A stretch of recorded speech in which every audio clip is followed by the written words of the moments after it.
right, everybody. What's up? How we doing? What's up? What's up? What's up? Yeah. Just happy Friday. Just chilling out, enjoying my day. Got some stuff done. Got some new videos put out and everything. How's everybody doing?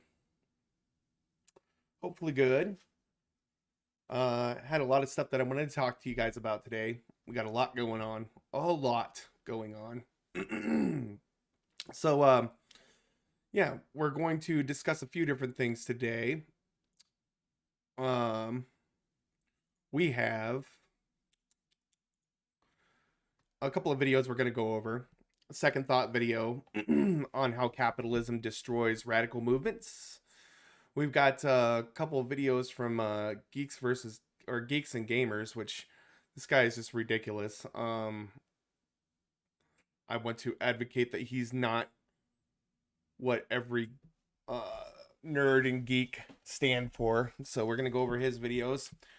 And then we're going to talk about the Great Resignation, because we didn't get to talk about that last time. Also, the woman who was gang raped in the Metaverse. So that should be an interesting story. We've also got a story about Trump's racist rhetoric that he's been spouting lately at his rallies. And a little bit of Jordan Peterson action and some information on the RNC and January 6th, and also Putin and China teaming up. So that's going to be scary. That might be an issue. So yeah, why don't we go ahead and drop that intro and get into it?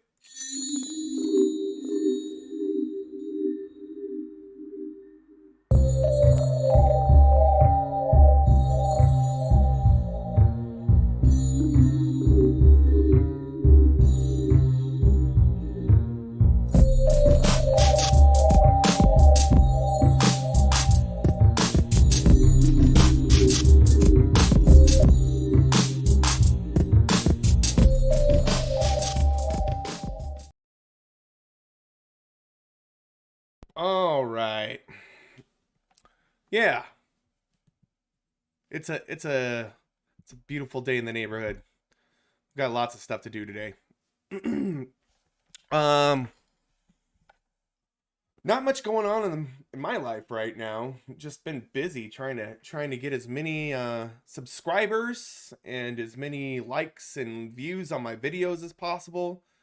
So please, if you're watching this, go check out my YouTube channel. If you're on Twitch, go check out my Twitch channel. You can donate. I have donation links on both YouTube and on Twitch, so you can go to either of those and donate. I'm also going to be putting together a Patreon here soon. As soon as I find the time. It's been pretty busy doing all of my own editing and all of my own graphic design work and all of that stuff. Being a streamer is not easy work, guys. It's just not, but it's fulfilling work. I enjoy what I'm doing, so that's definitely a good thing. Yeah, not much else on the home front here. I do notice that we had a good number of people watching a couple of videos on YouTube just recently. Seems my Alex Jones video is quite popular on there. The one about Fentanyl, the Chi-Com dragon that he voices in the most racist manner possible. So that's awesome. All right. Well, let's get down to it, guys. We're gonna jump right into things here today. There's a couple of different things that I wanted to talk about that we will get into in just a moment here. I'm going to go ahead and switch to this.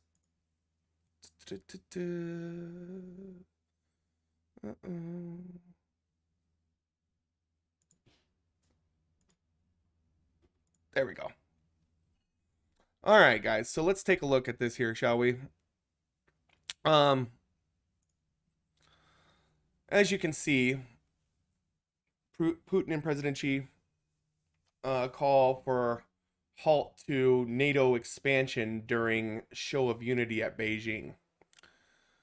This is kind of scary because these are two of the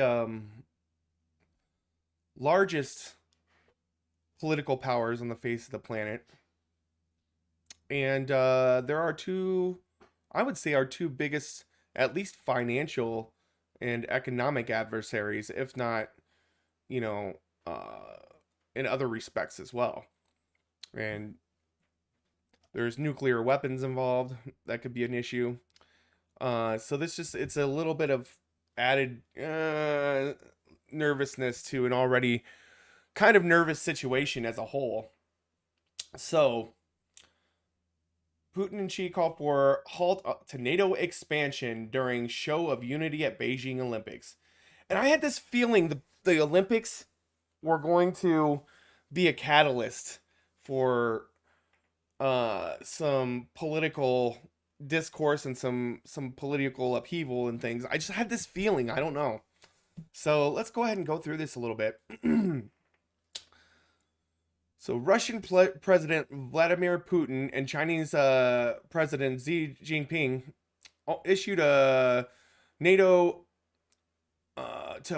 issued for NATO to halt further expansion during a meeting on the sidelines of the Beijing Olympics on Friday. The two leaders' summit, held on the day of the opening ceremony for the Winter Olympics in China's capital, marked a further step in what has become an increasingly close partnership between Beijing and Moscow, as relations with the West deteriorate for both. Again, this is just the way this is framed. It's getting a little scary, guys. You know, those two teaming up is it's a little bit concerning. The massing of Russian troops near the border with Ukraine has fueled fears of an imminent invasion and prompted warnings from NATO and Western powers that any Russian aggression would result in serious consequences. A readout from the Chinese Military of Foreign Affairs, MOFA, said the two leaders had an in-depth and thorough exchange of views on China-Russia relations and a series of major issues concerning international strategic security and stability. China has already shown sympathy with Moscow's message to NATO, which calls for security guarantees to limit the organization's footprint along Russia's border.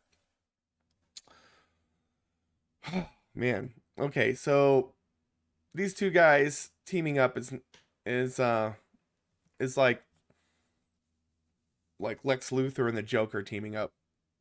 It's kind of a scary prospect, and it's not like the US is Superman or anything. We're more like, I don't know, the Punisher, maybe. I don't know, something like that. So yeah, it's a little concerning, but so it goes on here. Putin, who is pictured at the opening ceremony, is among a small group of world leaders to attend the games, with many Western governments, including the United States, Britain, and Australia, having declared a diplomatic boycott over China's human rights record. Other leaders have turned down invitations citing Beijing's stringent COVID-19 controls. So, yeah. So Putin did show up there, and unlike many of the leaders around the world. But from what I hear, he fell asleep during the ceremony. So that's kind of interesting. He just passes out. Must feel comfortable in China. Friday's summit was the first in-person meeting between Xi and Putin in more than 2 years, adding to its significance. According to an English-language version of the joint statement released by the Kremlin, the two countries believe that certain states, military and political alliances, and coalitions seek to obtain, directly or indirectly, unilateral military advantages to the detriment of the security of others. Russia and China also oppose further enlargement of NATO and call on the North Atlantic Alliance to abandon its ideologized Cold War approaches to respect the sovereignty, security, and interests of other countries, the diversity of their civilizational, cultural, and historical backgrounds, and to exercise a fair and objective attitude towards the peaceful development of other states, the statement said. Okay, so this is kind of a little sussy.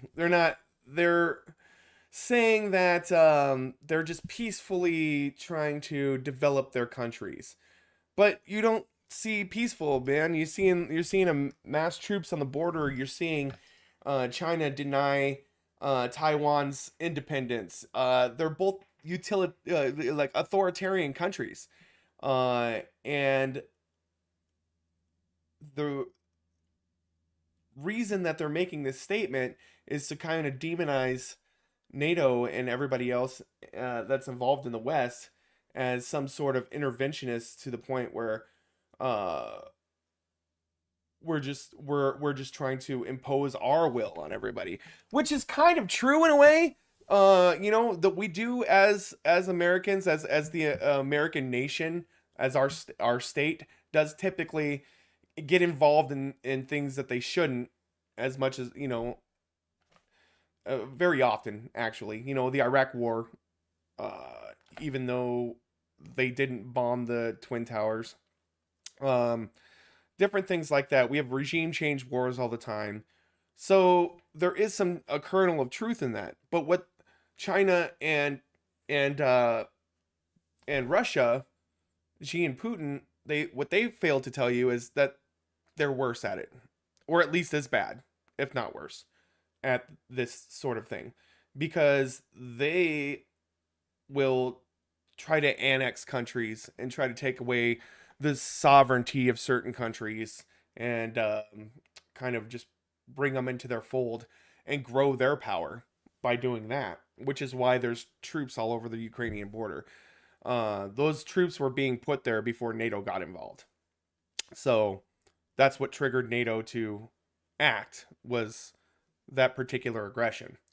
But it's being turned around to make it sound as if there are these peaceful victims, and that we're just in there basically trying to strong arm them to be what we want them to be.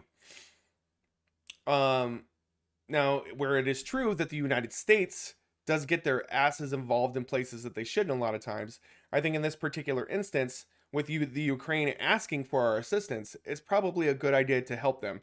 However, as I've said before many times, we must be careful about what we're doing. We must be careful about where we put any troops. We must be careful about what sort of aid we give, because if we cross a line of aggression, it could trigger a massive world war. And that's something that we definitely don't need right now, with the pandemic and the political split that's already happening in our country, and the social split that's happening in our country. I just think that would further destabilize things everywhere, not just here. And so a situation like that's never a good thing. And then you've got the aspect of the defense contractors who are basically pushing for this, not because they're worried about the Ukraine, but because they want to sell weapons, probably to both sides. To be honest, they're probably, anytime there's a military conflict, these guys make billions of dollars. So this is something that they're definitely looking forward to as defense contractors. So that kind of it puts me on the fence, because I don't agree with that whatsoever. I think the only time that you should get involved in conflict is when there's danger to citizens, in such a manner that it's in our best interest to preserve their freedom, right? It's in their best interest that we help them preserve their freedom. In this situation, it's a little touchy, because we're messing with some nuclear powers here, and that could cause some major problems. It could cause us to go into a bad World War III scenario. So definitely have to be careful on this. Let's see here. Mofa described the meeting as taking place in a warm and friendly atmosphere, and said Xi was ready to work with Putin to transform the high-level mutual trust between the two countries into outcomes of cooperation across the board. Xi stressed that in the face of profound and complex changes in the international situation, China and Russia are committed to deepening back-to-back strategic coordination and upholding international fairness and justice side by side, the MOFA readout said. This is a strategic choice that will have far-reaching impact on both China and Russia and the world at large. Yeah, this kind of partnership, it's not good for the U.S., that's for sure. It's probably not good for a lot of the world, but it's definitely not good for the U.S. And it's definitely not good for our standing in the international community. It may put us in a position where we have to make choices or moves or steps that may alienate us or may unite us with other countries. Who knows? It's just war is completely uncertain, and when you're warring with nuclear powers, as a place with nuclear power, with nuclear weapons, it's gonna get dicey. It's gonna get scary. It's gonna get 1970s and 80s Cold War-ish up in here if this goes down the way I see it happening. So, Kremlin spokesperson Dmitry Peskov similarly described the summit as a very warm, constructive meeting of partners and allies, and a conference call with reporters. At the same time, very substantive. According to Peskov, Putin and Xi mainly discussed bilateral relations and trade partnership, but topics on the international agenda were also raised. Following the expanded talks, the two leaders headed to a working one-on-one lunch to dwell in detail on international issues, security guarantees, region problems, etc., Peskov added. So then once they met in person in public and like everybody saw what was going on, they decided to have their sneaky little meeting together and you know, make some ideas about what their next moves in the game of Risk is going to be. So yeah, it should be interesting. On Monday, China was the only member of the United States Security Council to vote alongside Russia to dismiss a council meeting called by the U.S. to discuss Russia's military buildup at the Ukrainian border. A call that Russia said amounted to the U.S. whipping up hysteria. Which we're good at, by the way. I mean, this is something that even the Ukraine has warned us about. We need to be careful about what we do. And the rhetoric we use as to not tarnish our reputation or force the hand of these authoritarian nations to go into an aggravated conflict. So, and then it says, on the eve of his meeting with Xi, Putin released a letter in China's state media in which he praised the new era of relations between China and Russia. He also pointed to the growing economic and energy links between the neighboring countries. In a sign of those deepening ties, Russian state-backed oil company Rosneft announced Friday that it would provide 100 million tons of oil to China over the next decade. Rosneft's Russia's biggest oil producer, said it had linked the deal with the China National Petroleum Corporation and that the supplies would be sent through Kazakhstan. Energy cooperation of Rosneft with Chinese partners is integral, Rosneft said in a press release. The producer said it was the biggest oil exporter to China, supplying 7% of its annual demand. Again, tying oil into these things is also, problematic. It's just one of these situations where I'm not really enjoying what I'm seeing coming out of this conversation. And that they're ganging up. They're squadding up is what's happening here, and we could be in some trouble because of that. So, let's see here. We'll just go to the end here. Meanwhile, in Europe, there are fears that should the Russia-Ukraine crisis escalate into military conflict, Putin could opt to leverage his country's control of natural gas supplies to increase pressure on the continent. Russia provides around 30% of the European Union's natural gas, with supplies from the country playing a vital role in power generation and home heating across Central and Eastern Europe. So yeah, I mean, this could be crazy on all fronts. They could, like the Cold War, sanctions, things like that could happen that could further destabilize things in the world. there's a lot going on with this, and it's something that I've been trying to follow closely so that I can keep you guys apprised, because you don't want to have this sort of thing sneak up on you, you know. And having the Wonder Twins, Putin and Xi Jinping, hang out together and be buddy buddy is probably not the best thing for us. Just saying. All right. Cut that segment. That one's over. Got that one out of the way. Yeah. Fun stuff. Those guys. It's gonna be some trouble. It's just gonna be some trouble. That's all I got to say. I got a couple of chatters in there, a couple of people watching. Let's see here.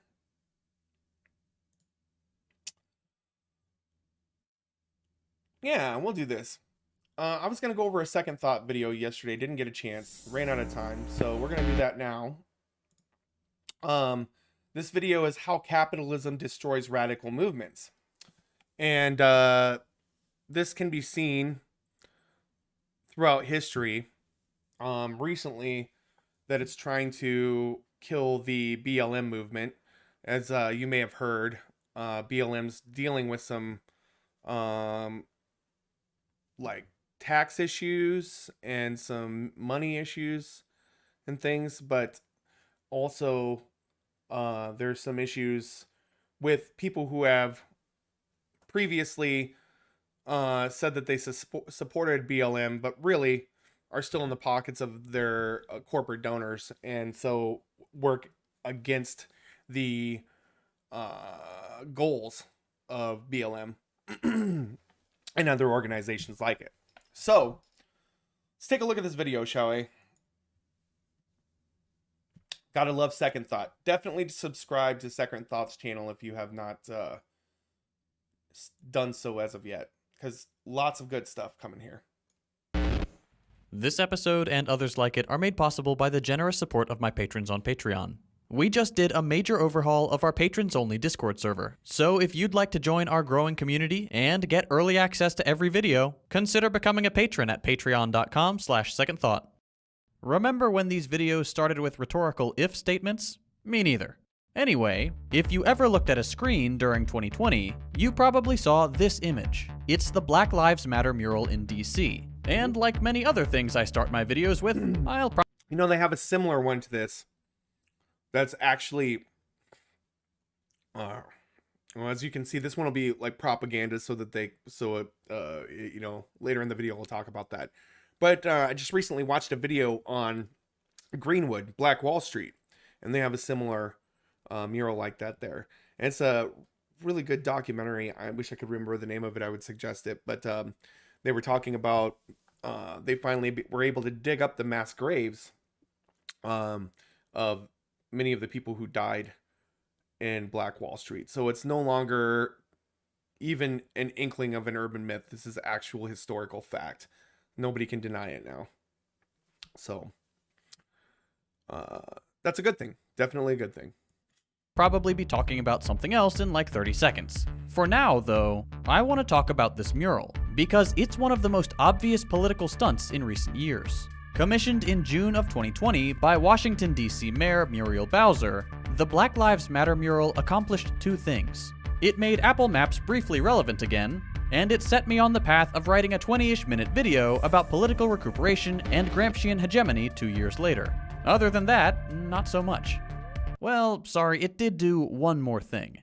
For Mayor Bowser, the mural was a very effective way to co-opt and neutralize Black Lives Matter without hearing any of the movement's demands, and actually giving her... It's like, you know, sometimes politicians will just latch on to a radical movement in order to not only give themselves clout or make themselves look good to the people that are the followers of that movement, but also to diffuse the power of the movement at the same time. So they say they supported out, you know, in front of the scenes, but behind the scenes, they're doing things to discredit it.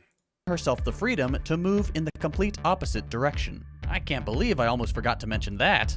Because at around the same time the mural went up, Bowser's proposals for 2021 included increasing police budgets and doubling the size of the cadet program. That is...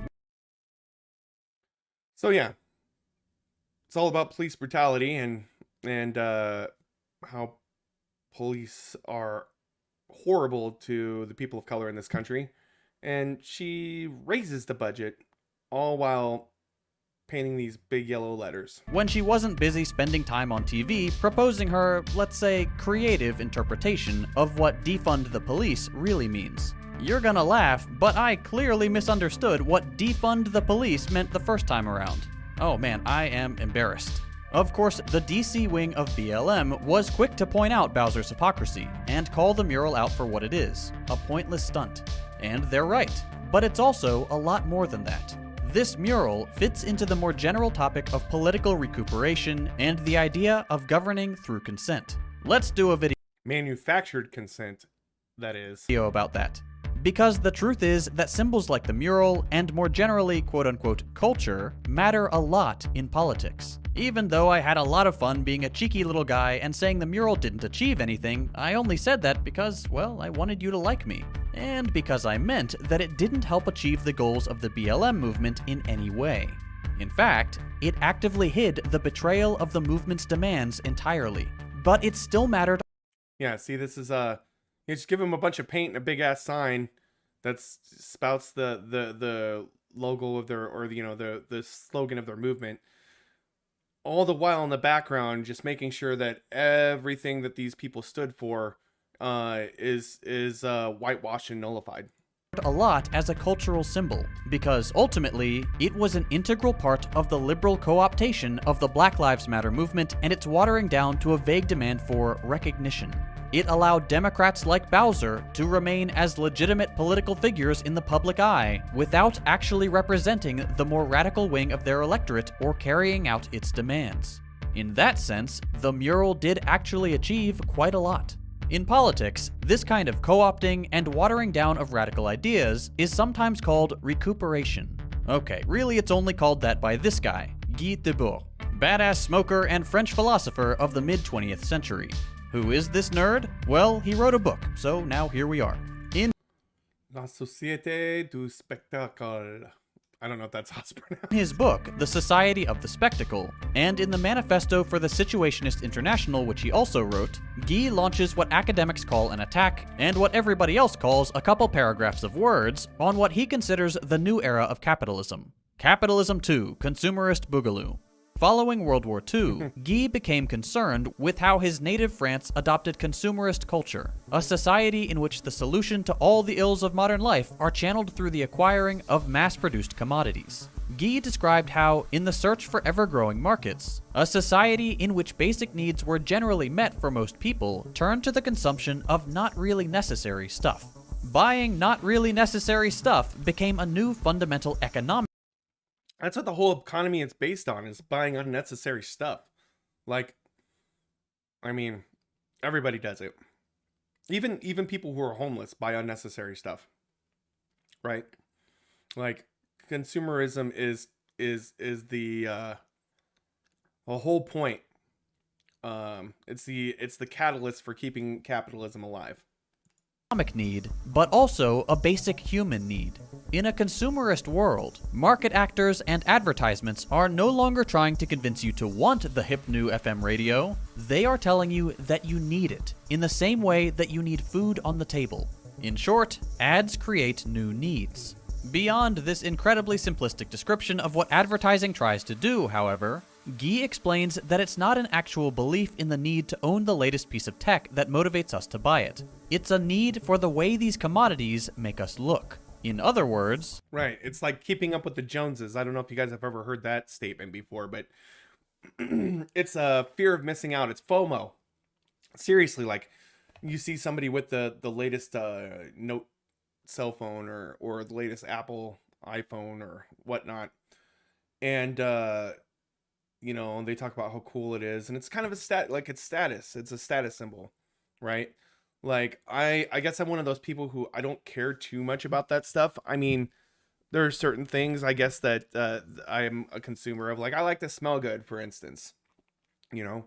So I do like to, when I'm in public, I want people to perceive me as someone who takes care of their hygiene. So I like to smell good. I like to have good hair products and deodorant and stuff like that. I feel that's important. And you know, as far as clothes and stuff like that, I just wear what I like. I mean, like this shirt's badass. Look at this.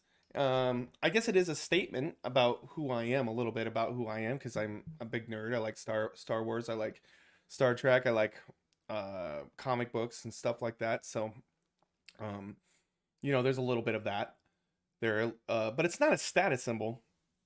Whereas a lot of electronic things, like having the best computer, having the best cell phone, having the best car, those are definitely status symbols in the United States, especially, but also around the world.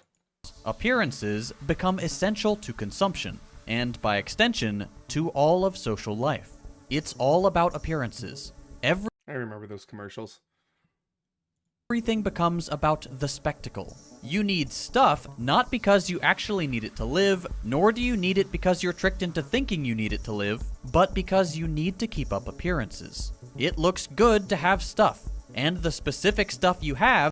I see this a lot, especially, okay, so this happens with I work in a liquor store, wine and spirits store, and this happens a lot of times with the customers that come in there. A lot of them are well-off customers. They're really rich, and they'll come in and they'll, especially with bourbons and scotch, and wines, they're a status symbol in in the country these days. They just are. You see, people come in and they'll pay, you know, top dollar for a bottle of Blanton's, and then turn around and either keep it on their shelf and not even drink it. It's like a status symbol. Or they will resell them sometimes on eBay or whatnot because they know the value of them. Like, you know, when a guy comes in and he buys a $25 or 25-year Macallan for $2,500, he's not doing that for the taste. He's not. It's just not something that's the case of. He's doing that because it's a status symbol. And that's what consumerism has done with a lot of products. You see this with NFTs too. NFTs are a status symbol, and they're becoming more so a status symbol because you see people like Justin Bieber and Paris Hilton, and people like that are probably, I believe this, being paid probably millions of dollars to rep that they bought these NFTs so that they're more of a social status symbol. They're adding value where value didn't exist. Says something about you that you want others to know. Alright, big deal. So far, we haven't really gone any further than your boomer dad talking about how dumb ripped jeans are. But for Guy, those jeans really do matter, because not only are they, like other consumer products, capable of making us feel really bad, reduced to our appearances, and alienated from ourselves, but the philosophy of appearances that this image-based consumption cultivates ends up becoming a huge part of our society, and therefore, of our politics. For Guy, then, politics become dominated by how appearances are manipulated without substance ever really needing to support them. Today, the classic example of this is Donald Trump and how he convinced some 60 million people that a billionaire real estate mogul was somehow not part of the elite. Yeah, how did he do that? That's some bullshit, man. Like, everybody knew he was on Lifestyles of the Rich and Famous when I was a kid. I mean, the guy, like, was a fucking blatant, like, billionaire rich elite guy. All the way through the 80s, that was his thing. He wanted to be the status symbol. He wanted to be the thing that you know, was the tip of the top, the cream of the crop. He wanted to be seen as the most elite, right? And this happened all the way through the 90s, even with his show, you know, like even with his reality show. He did this sort of thing where he's the king shark. He's the big guy. He's the elite of the elite. And yet he's somehow convinced millions of Americans that he's some kind of working class hero. It really, and I think it's a psychological thing where they hope that they can be like him someday because he's acting a little bit more down to earth and maybe a little bit more like them. But like, so they're like, oh, he's not like other people. I could be like him someday. I could have millions of dollars that I stole and laundered and went bankrupt several he's not even a good businessman. That's the fucking thing. I just don't get it. He played on his appearance as an outsider to hide the reality of another political elite who would spend his time in office growing the power of his wealthy buddies with things like tax cuts for the rich. But even if he's the most egregious example of what Guy calls the spectacle in politics, the same framework of analysis applies to Hillary Clinton and Joe Biden, who both challenged Trump mainly by cultivating their own image, that of responsible, level-headed politicians, instead of any meaningful contradiction to his policies, many of which still haven't been reversed since Biden took office. The same goes for every other politician, even the ones you like, and the same goes for every late-night show host who spent every minute of a 4-year term on how dumb Trump's hair looked, or his daily outrageous tweet, far more often than on the policies he carried through Congress.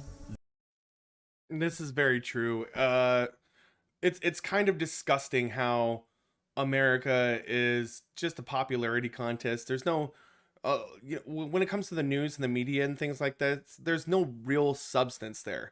I like to talk about policy. I like to talk about Medicare for all. I've talked about the Build Back Better plan quite a bit. I've talked about, how we can raise the minimum wage and raise the quality of life of people in this country. Those are the things that are important to me. How we can make equality for everybody in this country. How we can give trans people and black people the same amount of rights and privileges and things like that. And the same amount of opportunity that, Caucasian white people have in this country. Or straight people or straight men have in this country.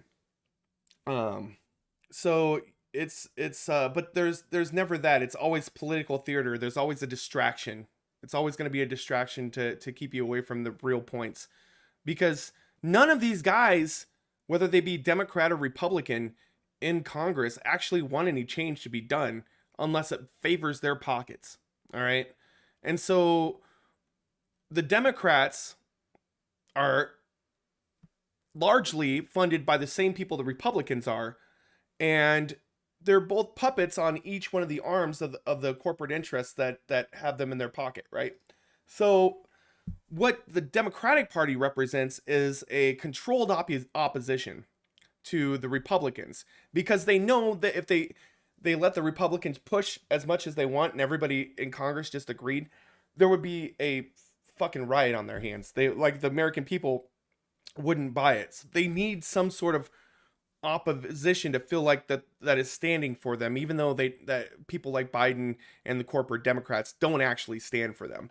They're just a controlled opposition. I mean, you see Biden say stuff like how good of a friend and Mitch McConnell is and how an upstanding, honest man he is, which is complete fucking bullshit. Mitch McConnell is like the most dishonest, most evil, vile politician this country's ever seen. So, sorry, I'm digressing here, and let's get back to the video. This is what Guy calls the society of the spectacle, in which appearances take on this disproportionate influence and can come to replace the substance of material reality in many cases. But believe it or not, we haven't even gotten to the good part yet. We haven't talked about revolution. Because there's more to politics than politicians trying to get you to vote for them. There's also a bunch of people in power who benefit from the society of the spectacle and use it to make sure their power doesn't get wrestled away from them.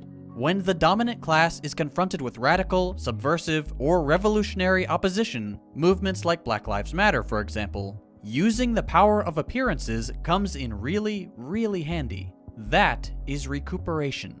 Yeah, see, okay, so this is a big thing. This happened with the Occupy movement too, after 2008, the housing crisis and everything like that. This was a big issue. Just the co-opting of the ideas and the co-opting of movements, radical movements, and whitewashing them. They do this to Martin Luther King, which I just did a video on just recently about. It's kind of a frenemy situation. It's like keeping your friends close and your enemies closer. So these politicians, they act like they're all for these things when actually what they're trying to do is take the piss and vinegar out of them. So, and it'll explain that further in this video. The ability for members of the dominant class to twist and appropriate revolutionary appearances for their own benefit, absorbing revolutionary sentiments into their fold. Yeah, look at this. Dude, Mitt Romney is the farthest thing from a supporter of Black Lives Matter. I mean, next to, maybe Donald Trump or fucking, Marjorie Taylor Greene or something like that. He's doing this for clout. He's doing this to make himself look good for the people when he will do everything in his power to stop any of the things that they're actually fighting for from happening. And ensuring their survival as the dominant class doesn't get challenged because they've neutered the radical content that those images used to communicate. In Guy's own words, the ruling ideology sees to it that subversive discoveries are trivialized and sterilized, after which they can be safely spectacularized. Yeah, it's all a spectacle. It's like the Colosseum at Rome, for instance, We're going to speed this up a little bit just so I can make sure we get this segment done in a good amount of time. We'll try 1.25. In the case of DC Mayor Muriel Bowser, her appropriation of the Black Lives Matter or Defund the Police slogans does exactly this and helps her achieve two things. One, it sterilizes the message. Defund the police is no longer about actually defunding the police, silly. It's about reform, more training, and more money. Black Lives Matter is no longer about actually ensuring the value of black lives is respected by distributing wealth more equally, abolishing the violent carceral state and the militarized police, or ensuring that the institutions that guarantee a decent life are properly funded everywhere. Black Lives Matter is just about saying that Black Lives Matter, and that's it. It's literally... Yeah, they take this slogan and that's it. It's not, but that's not what the movement was about. That's just the slogan. The movement is deeper. It has more nuance. It has more demands for the people. And they whitewash it. It's what they do. Just about the spectacle. But that's not all. The second thing this appropriation does is it provides a safeguard to her power and the power she defends, that of a white supremacist nation that can only function with a heavily racialized distribution of property. Now that the radicality of the words Black Lives Matter and defund the police have been completely neutralized, Bowser can use them all she wants. And because she said the words, painted them on the street, and paid lip service to the movement, she can somewhat credibly position herself on the side of the revolutionaries while firmly maintaining the oppressive status quo they are revolting against, effectively killing the subversive movement. It's nothing more than a rhetorical trick. Guy Debord would say Black Lives Matter has been recuperated. This whole approach to government isn't entirely new. Decades before Guy was born, another political theorist had figured out that culture was a major part of the ways governments and dominant classes self-preserve and govern. That guy is Antonio Gramsci, and he had an idea he called hegemony. For Gramsci, a leftist Italian revolutionary... You've been hearing that word a lot lately if you're following politics at all, like at the beginning of this year. You hear about austerity politics and hegemony and things like that. These words are becoming more popular because people are starting to educate themselves about what it is to be the working class, the proletariat. There are ideas that were co-opted way back then, Marxist ideas, things like that, that were either co-opted by certain groups or demonized by others that are coming back into popular thought because it's obvious that these things are things like hegemony or evil are ways to take the bite out of things. Imprisoned under Mussolini, governments and dominant groups maintain their status in two big ways. There's the obvious one, the way governments have always run the show, violent coercion. Your armed forces, your police officers, your prisons, and all the laws and regulations that establish and enforce the rules of government above you. That's the obvious way that those in power stay in power. Nothing very surprising there. Gramsci's innovation, which has honestly lost a lot of flair after like 90 years, is that violent kind of coercion is only being used to discipline people who don't consent to the way society is organized and to the rule of the powerful. The problem, for those in power, is that if too many people don't consent, and your only solution is beating up those people, you run the risk of starting a revolution. And then there are going to be way too many people to beat up, and you might lose your beaten stick. So dominant classes don't just repress those who don't consent. You might lose your beaten stick. I love this guy sometimes. They also use the domain of culture, what Gramsci calls civil society, to manufacture consent in the general population and suppress more subtly the kinds of thinking that may upset their interests. Media and political institutions, the vast majority of which are less accountable to the general population than to the financial interests that fund them, can serve as the means by which this consent is manufactured. It's not usually going to be done with outright lies, but with more subtle biases that frame stories Remember that, guys. Manufactured consent. It happens so much in our country, in our media, with our politicians. Uh, they get people to vote against and fight against their own interests so much. You see this a lot with the MAGA people, but you also see it on the left. You see it with people who are you see it in Congress, like with the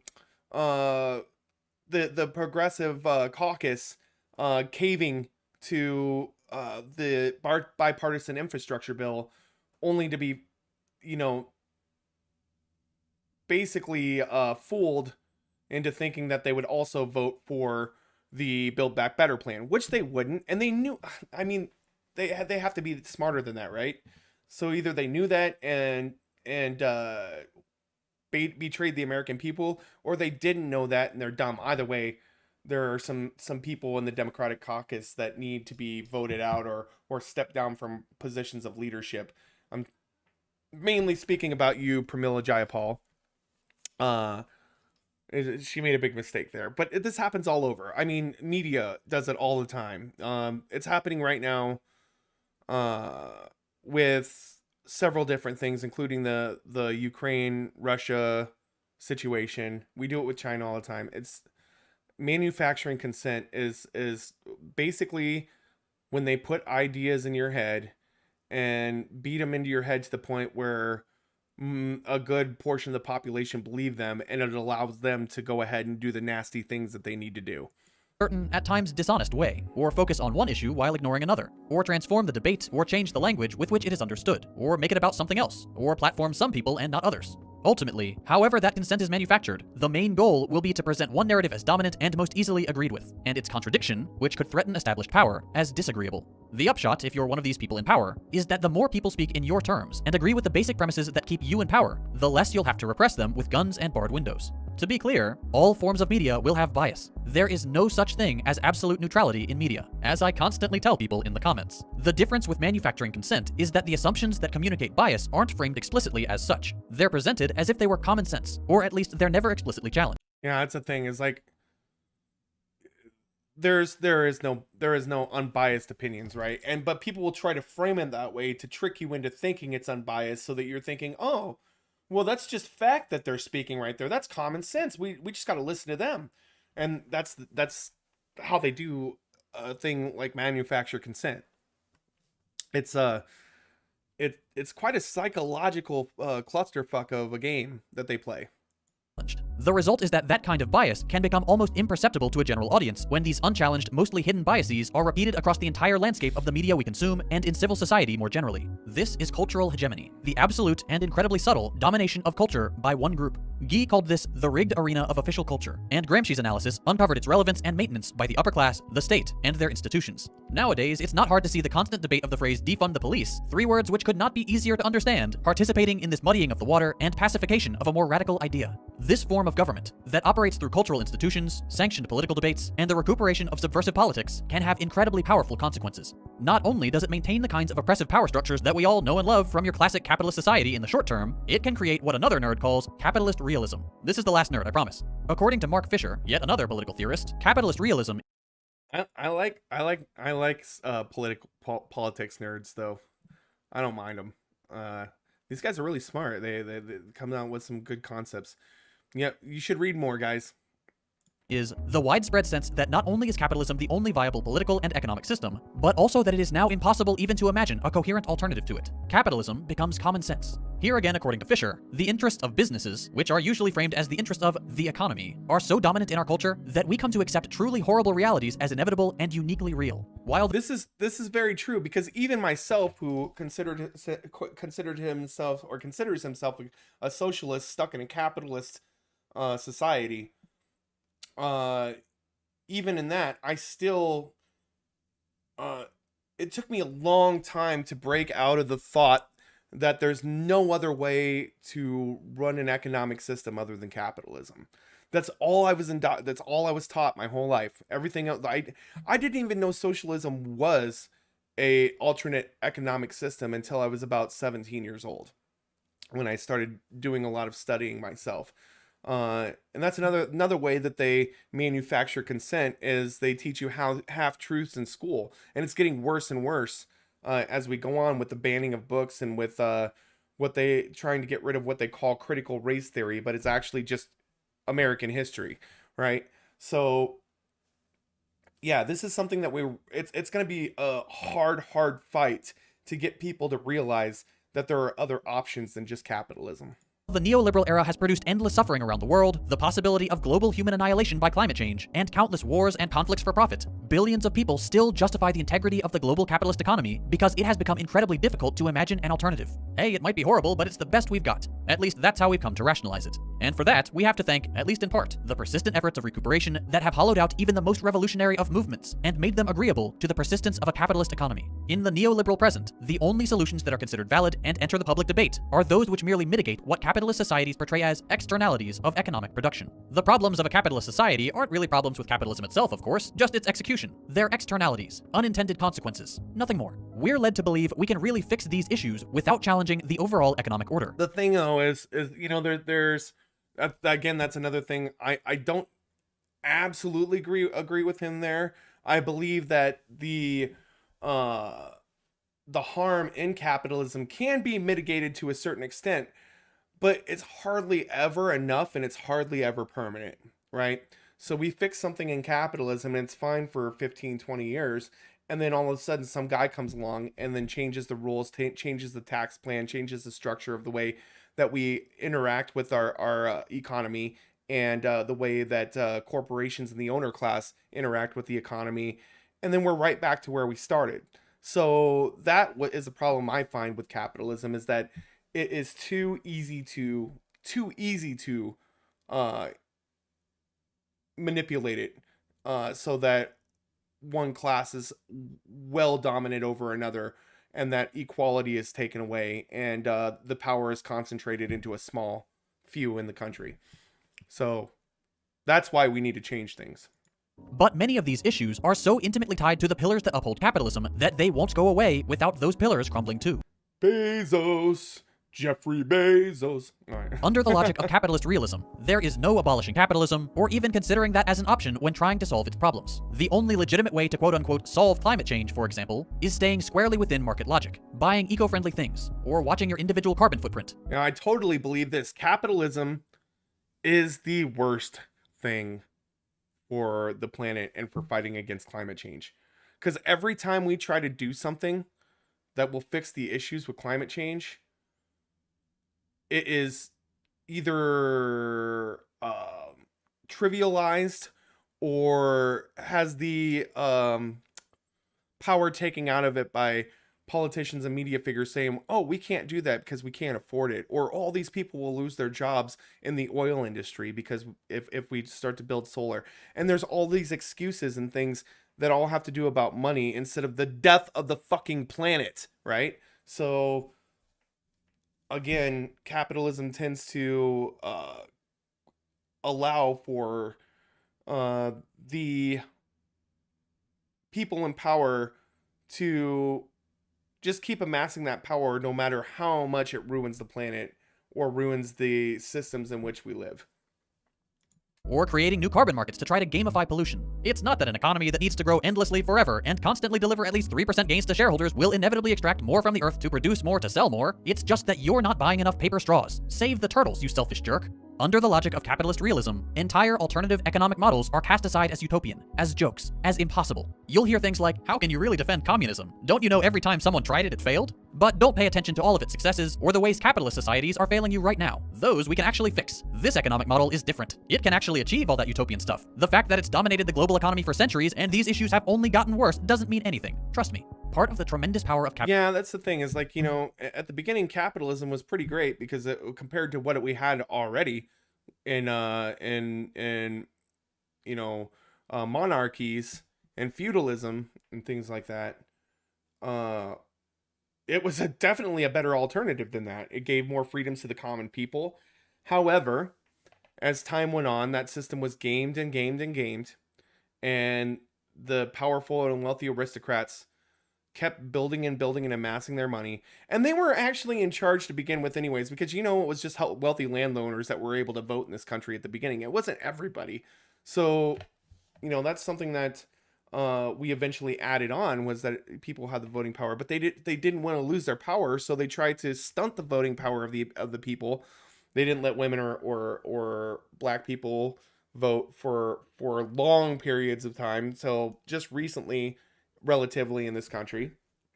So now that they can vote, and they're voting against the interests of these concentrated pools of power that the corporatists and government have, now that they're fighting against that, the people who are in the pockets of those corporate interests are finding every way possible to lessen the voting power of the general population. And it continues to happen to this day. And what he's talking about here, recuperation, helps do that. Capitalist realism is that it can exist side by side with the empty symbols that promote its abolition. Endlessly co-opted movements for liberation become watered down until they're just prefixes or qualifiers for various parts of the capitalist economy, the way you'll often hear about green capitalism, rainbow capitalism, or black capitalism. Media like Squid Game, or Parasite, or Don't Look Up become that week's water cooler talk. Movements and phrases like Black Lives Matter may have become a fixture of our modern society, but in many ways it's because they've lost a lot of their radicality. Not because they've been truly accepted or achieved any of their goals, but because they've successfully been defanged by an advanced system of recuperation to not really matter or be perceived as an actual threat to the social order they challenged. I recognize that this video, like most of the videos on this channel, is... Yeah, some of those scenes right there at the end were like of the sheriffs coming out and acting like they're supporting the Black Lives Matter movements. I saw this in protests in my area as well too, cops taking knees and stuff like that, and people being so fucking excited about it, but it didn't do nothing. Later on in the evening, they were blasting us with tear gas and shit. So it's not something that they were doing to actually show support for the movement and to actually make change. They wanted to defang it. They wanted to take the piss and vinegar out of it, and that's what they did. And they will continue to do that. It's their game plan. It's how they're going to keep their power, and it's why it's going to take lots and lots of dedication and lots of patience and lots of action, radical and otherwise, to get things done properly. So definitely a good video from SecondThought here. I like it. All right. Got that out of the way.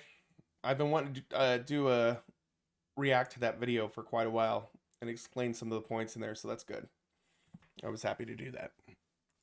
Well, let's see here. That's a fun story. We're gonna do this one next.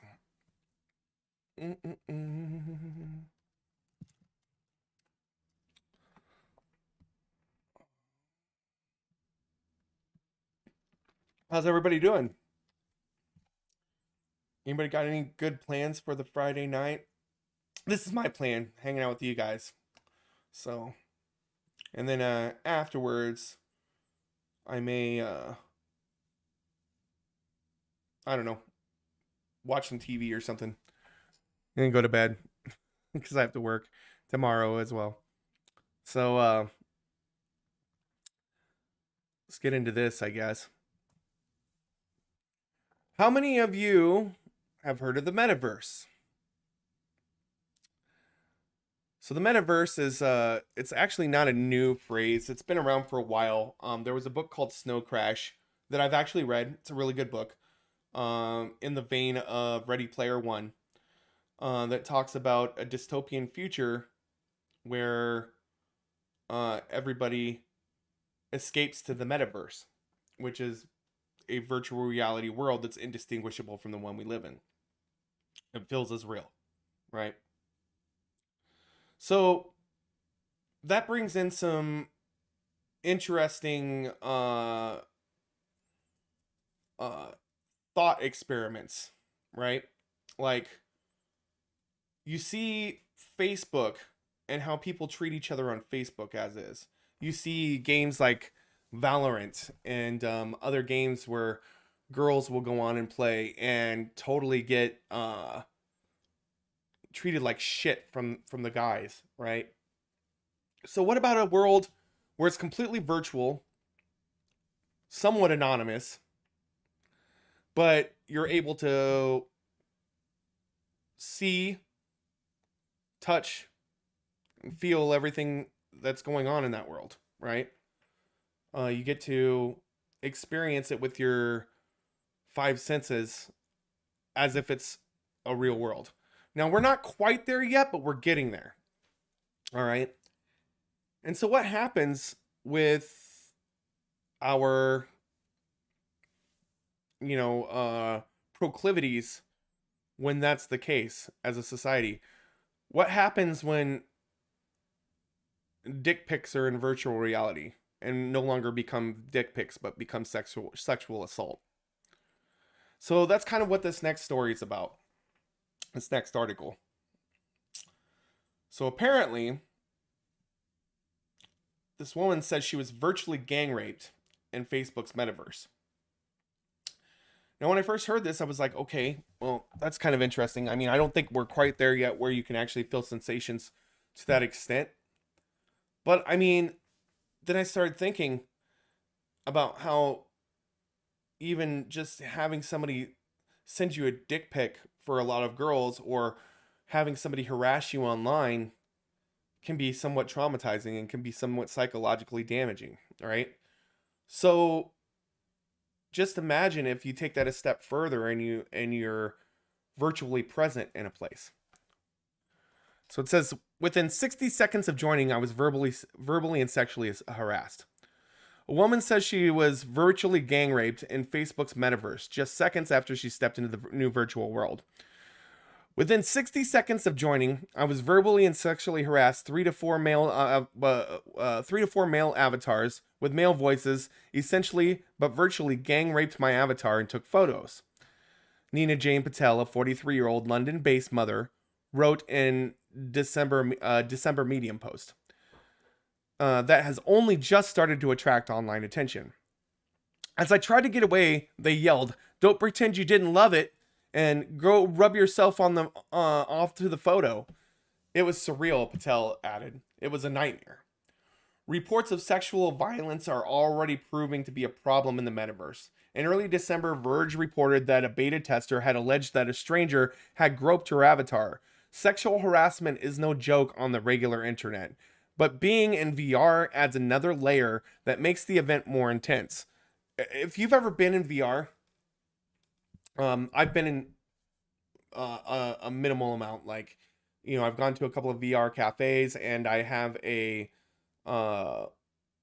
Oculus Go at my house, which is not anywhere as advanced as the Quest 2 or anything that they're putting out these days. But even with something like that, it is pretty freaking amazing how disorienting it is to make you feel like you're in this actual other world.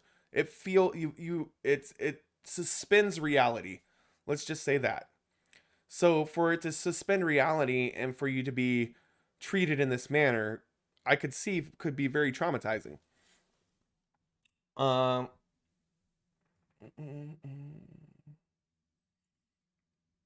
Not only was I groped last night, but there were other people who supported this behavior, which made me feel isolated in the plaza. In response, Vivek Sharma, Meta's vice president of Horizon, told Verge that the incident was absolutely unfortunate and the beta tester didn't use a safety feature that's meant to block someone from interacting with you. Sharma said the tester's report was good feedback. Okay, so this is like rapist apologia right here.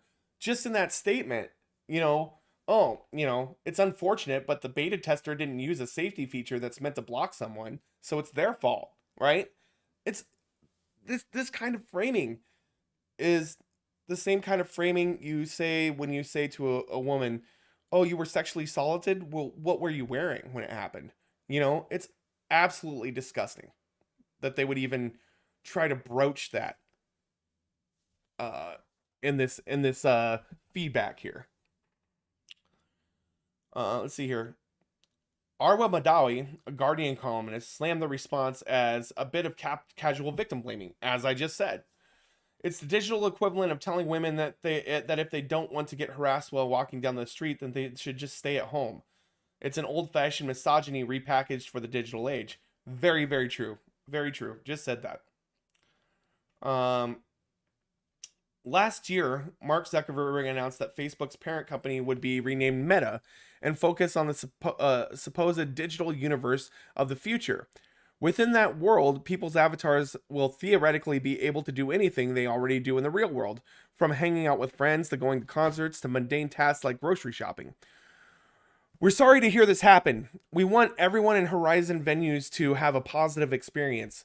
Easily find the safety tools that can help in a situation like this and help us investigate and take action, Joe Osborne, a Meta spokesperson, told Vice in an emailed statement. Horizon venues is meant to be a space to host virtual events such as concerts. Horizon venues should be safe, and we are committed to building it that way, Osborne continued. We will continue to make improvements as we learn about how people interact in these spaces, like raping people, especially when it comes to helping people report things easily and reliably. Okay, I have a lot of problems with this, like, cleaned up, like, customer service language when it comes to stuff like that. Like, this is the same stuff that Zuckerberg said during his questioning in congressional hearings and things like that. Just the way they talk it seems dismissive to me in a lot of ways. Patel, a vice president of research for another metaverse company, said in her Medium post that she didn't use any safety features because the whole experience happened so quickly. And after she shared her experience, she said she was met with some unsympathetic commenters who told her, "Don't choose a female avatar, it's a simple fix," and dismissed her as making a pathetic cry for attention. Again, victim blaming. Total victim blaming. It makes me sick that we live in this world where people would take an experience like this of somebody's and trivialize it like that. It's this is really ridiculous, and this is the future we have to look forward to. There needs to be more laws in place. They should have criminalized sending unsolicited dick pics as is, right? Like, they should have found a way to do that, because it's ridiculous. I hear this from women all the time, that guys send them this kind of stuff or send them vulgar statements and things like that. It's sexual harassment. It's very basically assault. And it sucks that they have to go through that. Now, as a man, I've even experienced this sort of thing. I've had people send me pictures that I didn't want to see. I'm not gay. I'm straight. I love gay people, and I'm friends with a lot of gay people, and I'm total ally for the LGBTQIA. But at the same time, there are sickos and assholes everywhere, and I've had dick pics sent to me as well, unsolicited, and been propositioned and things like that before. So it's a problem, as a whole, I believe. But at the same time, whenever you say something like that to somebody, they trivialize it and make you sound like, oh, just fucking forget about it or whatever. It's not that big of a deal, right? But yeah, this is definitely a big deal. And as we get farther into technology and farther into the future, where technology becomes to the point where we're completely transported to another world where we can feel, see, touch, smell, taste everything in that virtual world, this kind of stuff is going to become much, much more dangerous and much, much more psychologically damaging. So it's definitely something we need to address as soon as possible before it's too late. And we have just 3,000 times the amount of virtual rape that we do actual rape in the real world. All right. Well, oops. I always do that. I don't know why. I need to move that up. That's what I need to do.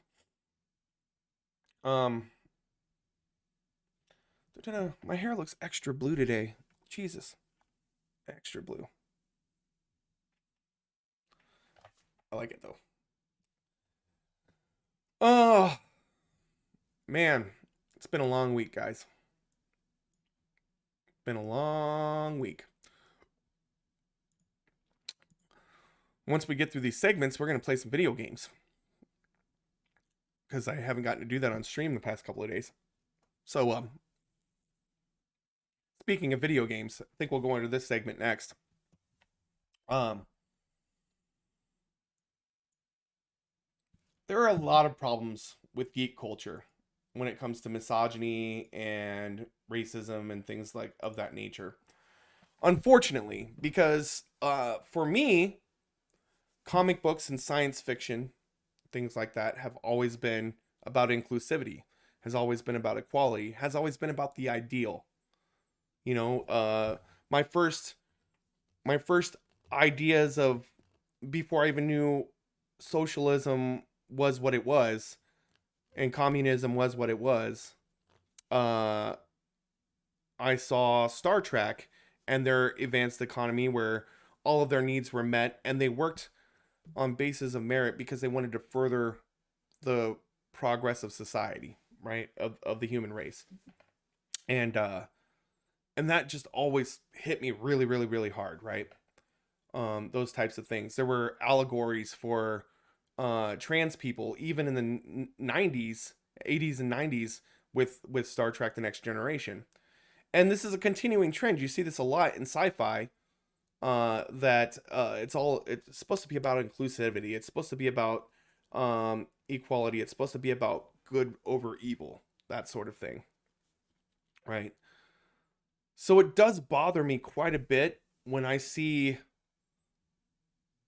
people who are also nerds and geeks and comic book fans and anime fans and so on and so forth act in a manner that is the antithesis of those types of themes that you get from science fiction and fantasy in comic books and things. And this guy, Geeks and Gamers, is one of those people that really pisses me off, because he's taking something that I love for the reasons of inclusivity and for the reasons of the greater good, and it has made them some sort of propaganda to be against women and to be against people of color and so on and so forth. So we're gonna watch one of his videos and get really pissed off together. Sound like a fun time? Let's do it. I think we got a couple here, so we might watch a couple. We'll see how fast we can get through them. I'm gonna speed them up a little bit too. So we'll start off with 1.25. Now, let's see here. Which one was first? This one was February 3rd. Okay, so we're going to go with the January 30th one first. So this is a video from Geeks and Gamers, who you should not subscribe to because he's a douche. But this is his video on Halo, the series from Paramount Plus. It says it has Last Jedi vibes. Let's take a look, shall we? What's up, Geeks and Gamers? It's Jeremy coming to you with another video, and today we're going to do a reaction to the Halo series from Paramount Plus. The full trailer has just premiered. I saw the teaser version of this trailer during the Cincinnati Bengals Kansas City Chiefs game, which is going on right now. If you want more information on anything sports, go subscribe to our Sports Wars YouTube channel. But let's react to this trailer. This guy's a fucking plant. He's like a right-wing, alt-right plant, I swear to God. Trust me. Non-canon timeline for Halo. I already have a lot of concerns before we even watch the trailer. I have a lot of concerns, but we're going to watch the trailer in its entirety, and then we're going to talk about it. So here we go.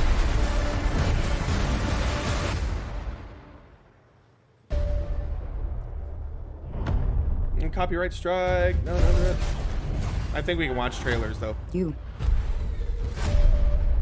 Humanity's best weapon. Master Chief, huh? Chief looks great. Chief looks great. I'll say that much. Enhanced and trained. One thing we agree on, Chief does look great in this. For one purpose. To win this war. He and the other Spartans are our only effective weapons against the Covenant. I think the aliens look fantastic too. Like, a lot of people didn't like them, but they're the right size and everything. He is lethal, upgradable, and most importantly, controllable. It looks badass. Forces appear to be excavating some kind of object. When I touched the object, I felt something.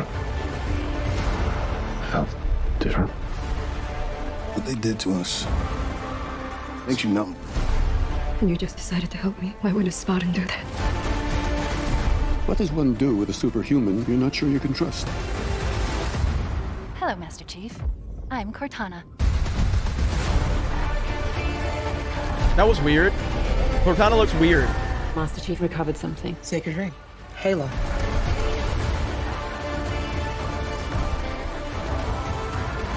Humans surrender to the Covenant. Cortana, I'm gonna need you now.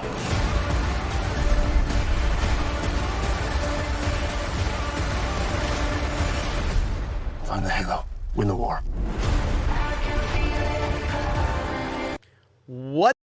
I think that was awesome. That's just my opinion. He's gonna talk shit. I guarantee it. Excuse me. But he's probably gonna say, "Oh, there's women in it," or something like that. I don't know. But this guy's awful. So let's hear what he has to say. What the fuck did I just watch? Like, that was weird because it's... So Chief looks amazing, and the visuals look really cool. But at the same time, it looks like a fan-made thing, and then Cortana looks strange and weird, and like no hologram. And I'm just gonna be honest, I'm getting some strong Last Jedi vibes. Because visually, like I said, Chief looks great, Arbiter looks great. You got the energy sword. You know, you got Cortana, which again, Cortana, I don't really understand that. But then you look at the emphasis on diversity, because there's a heavy emphasis on diversity, just like in the original teaser trailer we saw weeks ago or whatever. It was like diversity. Now, again, if you show me that in isolation, taking all of Hollywood's nonsense away from it, I watched that and I'm like, that looks pretty cool. You know, kind of has a fan-made feel to it, which isn't necessarily always a bad thing. But when I have seen what Hollywood has done with so many properties, then I have a lot of reason to be concerned. Here we go. We're gonna get into it. He's gonna be like, "Oh, why do these guys have such a problem with diversity? What the fuck, man? We live in a world of diversity. That's the planet we live on." A lot of reason to be concerned. And there is a lot of reason to be concerned about this trailer. Again, it's so weird because, like, when it starts out, like, there's really cool stuff here, you know? There's some cool shots. I think it looks pretty cool. Chief looks amazing. See, he's gonna reach. He's gonna reach on this because he can't do a segment without making some comments about SJWs taking over the world, or everything has to be diverse and you know fuck changing characters or adding diversity to movies. He's a sexist and a misogynist and a racist in general. So let's listen to the bullshit that he's about to spout. But then you're getting into some weird stuff. Like the moment Cortana shows up, and then you got your Last Jedi stuff going on.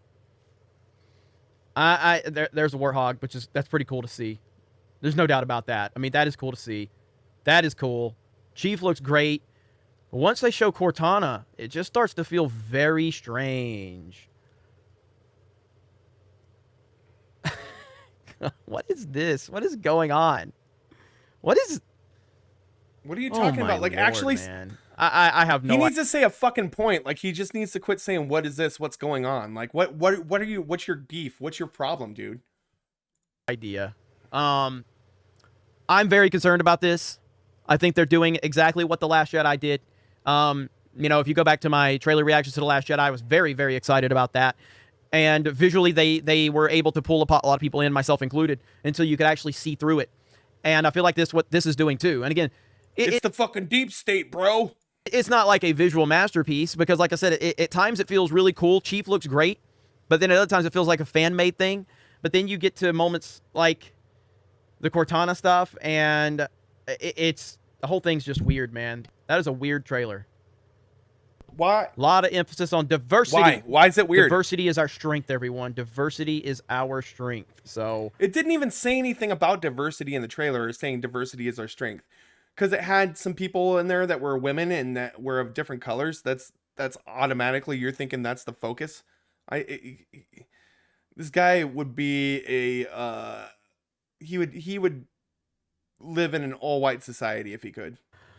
I am very concerned, and I think you should be too, but maybe you're not. Maybe you're excited. Maybe you are 100% hyped, and I fully support that because I am here to give you my opinion, and you're welcome to have your opinion.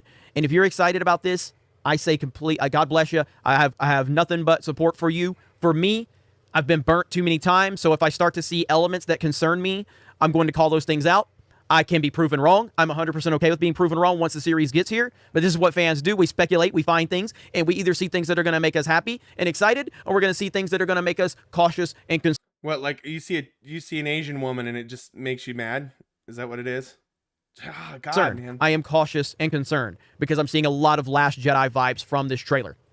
And Last Jedi vibes, what he's talking about is a dog whistle for you know, putting women and people of color prominently. That's what he's talking about. You guys let me know your thoughts in the comments below. Make sure you subscribe to Gaming with Geeks, our gaming YouTube channel. We also have the Sports Wars YouTube channel, as I told you about, a theme park channel called Park Hopping. All right, we're going to go on to this next one because this one he actually has in the title. Let's see here. We're going to speed this up too. He actually has in the title, pushing Master Chief aside for strong female character to save the world. All right. So he's going to get really misogynistic in this one, probably. What's up, Geeks and Gamers? It's Jeremy coming to you with another video. And today, if this turns out to be true, I am going to be absolutely unbearable for the people that don't like me. I am going to be so aggravating to them. I am never going to let them live this down if I turn out to be right. Now, it's not proven that I am right, and it's all speculation at this point, including the story we're going to talk about. It's 100% speculation because the source that this is coming from, I can't verify if they're legitimate or not. I don't know where they're getting the information from, but when you see what they're saying after watching the trailer that I said gave me Last Jedi vibes, it kind of seems like that this definitely seems the direction that the Halo series is moving. But again, just a preface. See, he's creating controversy where there isn't even any controversy yet. The man he just wants to make sure that we whitewash all of sci-fi and fantasy and comic book culture and stuff like that. Like, he wants us to get, like, he wants it to be all Anglo-Saxon and all men.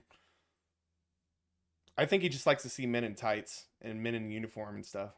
I don't know if this is 100% accurate or not, but if it is, it's going to be as bad as I predicted. Now, I got a lot of criticism for my Halo series reaction trailer. A lot of people hating on me, saying I hate women, saying I hate minorities. You know, the same song and dance that because you do.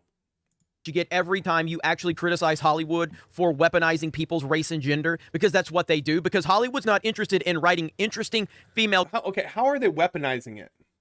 How are they weaponizing it? By simply putting people of color and people who are women in these movies, right?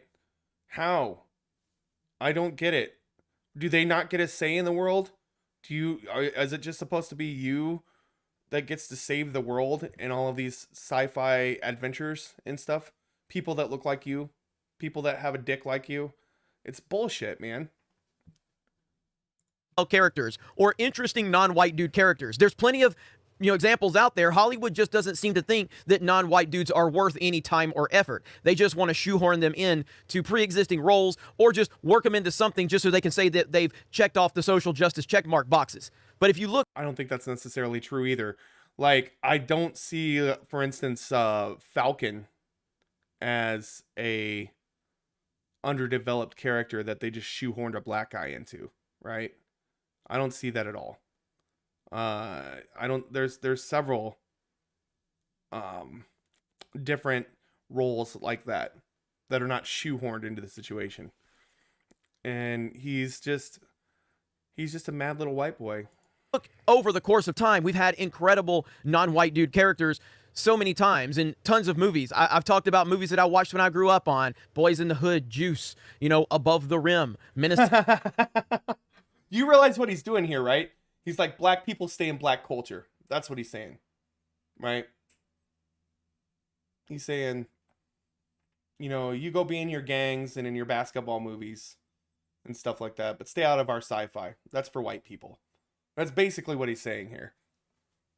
To society, poetic justice, the list goes on and on. Don't be a menace to South Central while drinking your juice in the hood. See? Again. Stay in the ghetto. That's what he's saying. stay in the ghetto of Hollywood fiction. One of the best comedies ever. All of you weirdos out there that want to talk about how much you love representation, none of you motherfuckers know about those movies because you would freak. As a matter of fact, I do know about those movies, and I like many of those movies. But it's not the only thing that people of color and black people can be in are just movies about the ghetto or movies that are set, you know, with gangs or about basketball or whatnot. I don't think he even sees it. I don't think he sees the racism in himself. He thinks he's just being pragmatic or some shit. Freak out. You would be offended over movies like that. You wouldn't be able to handle it. But, of course, you love all the representation and diversity we're getting today. Of course you do. But the point here is that the Halo series, based on that trailer, looks to be a complete disaster. Will it be? Time will tell. Have I been wrong before? Yes, I have. Dune is a classic example of when I was wrong. When I heard about some of the race changes, because anytime you're going to do race swapping, it's an automatic bad sign. 100% every time. And so we heard some concerns about Dune. I was worried that it would be woke. I went to see Dune. And guess what? It was my favorite film of the year because it was that damn good, and I can't wait for part 2. So I have been wrong before. But with Halo, I'm very worried, and I will continue to be worried. And we have reports now from an unverified source, a source I've never heard of. But as I tweeted... I do like this guy's setup. Well, you know, I probably take some lessons from that. How he's got all of his stuff set up here. I wonder if you can click on those. It doesn't say... Right here, if this turns out to be true, then LOL. Now, what exactly are we talking about here? Not only is the main protagonist a 16-year-old Asian girl, but 2 of the 3 Spartans are also described as kick-ass female soldiers. Kai-125, played by Kate Kennedy, and Riz-028, played by Natasha Kolzak. The producers decided to take it even one step further and kick the so-called patriarchy in the balls by having Maki, a female protagonist, reportedly easily defeat Master Chief in a battle. It will be up to Quan Ah to save Master Chief's life and defeat Maki to save the world. Okay. Yeah, fuck the patriarchy. That's what I have to say. What's wrong with this? There's women in the military. There's nothing. There's women in the special forces. There's nothing wrong with this. Again, that's the report we are getting right there. And if this is true, oh my God. I mean, Paramount gonna slay the patriarchy and put Master Chief in his place by kicking him in the balls. Halo live action is already doomed. Did people forget how to write strong female sci-fi characters like we had since the 80s? Yes, they did. It's not, well, actually, no, I take that back. They didn't forget. They didn't forget. Ultimately, what it comes down to is that they don't care. The people that are writing these characters... So they think that strong female characters in the 80s, all of these female characters, they always took a backseat to the men in the shows. Like they always did. Always. You know, you got Tila from He-Man.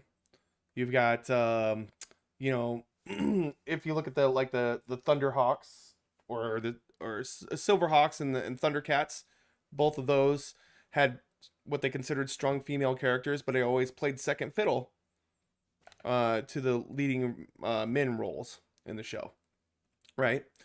And this happens through all 80s cartoons and all 80s action films. And rarely did you see an 80s action film with a female protagonist that was kick-ass. I'm thinking maybe Terminator, but even then, she was protected by Arnold Schwarzenegger, right?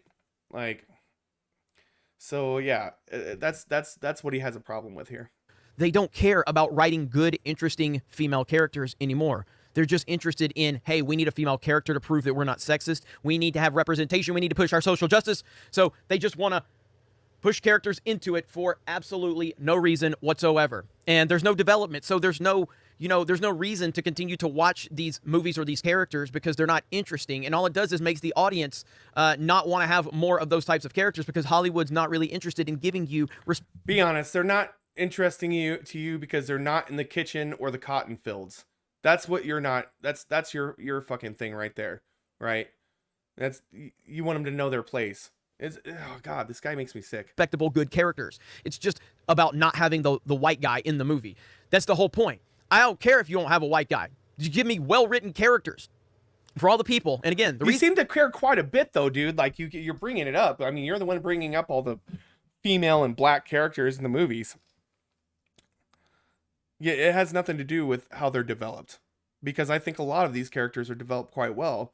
You just don't like them because your little white boy ass can't seem to relate to them because you're stuck in your, you know, misogynistic pea brain. You know, it's probably an incel too. I don't know. The reason I repeat it is because every time these weirdos react to my video, I love watching it. And there are tons of these channels that react to my videos, and they love to paint me as this thing, yet they don't actually... That's funny, because I'm doing it right now. point out any facts. They love to say Jeremy from Geeks and Gamers he just the mere sight of a woman in a video game just ruins it for him. My favorite video game of the year is Metroid Dread. I often play as female characters in shooting games that I'm playing all the time. If that option's there. Not all the time, but a lot of the time I do. I'll play as a female character. We played Splatoon 2 over on Gaming with Geeks last night. Does that seem like a alpha male game? It's a fun video game that has female characters in it. But they're not there just so Nintendo can go, look at our women characters. We're not sexist, but you are. It's this rhetoric, man. Like he's trying to make it sound like that's not his beef. But it is his beef. It totally is his beef. He doesn't give a shit. Like, and even if they wrote, you know, the perfect female character, and gave her the perfect character development, he'd still hate it. Now, see, I do agree that, like, so I wanted a female Doctor Who forever, right? I wanted a female Doctor Who forever. I thought, like, what's her name, who played the Sorceress Supreme on Doctor Strange. I thought she would have been an amazing Doctor Who.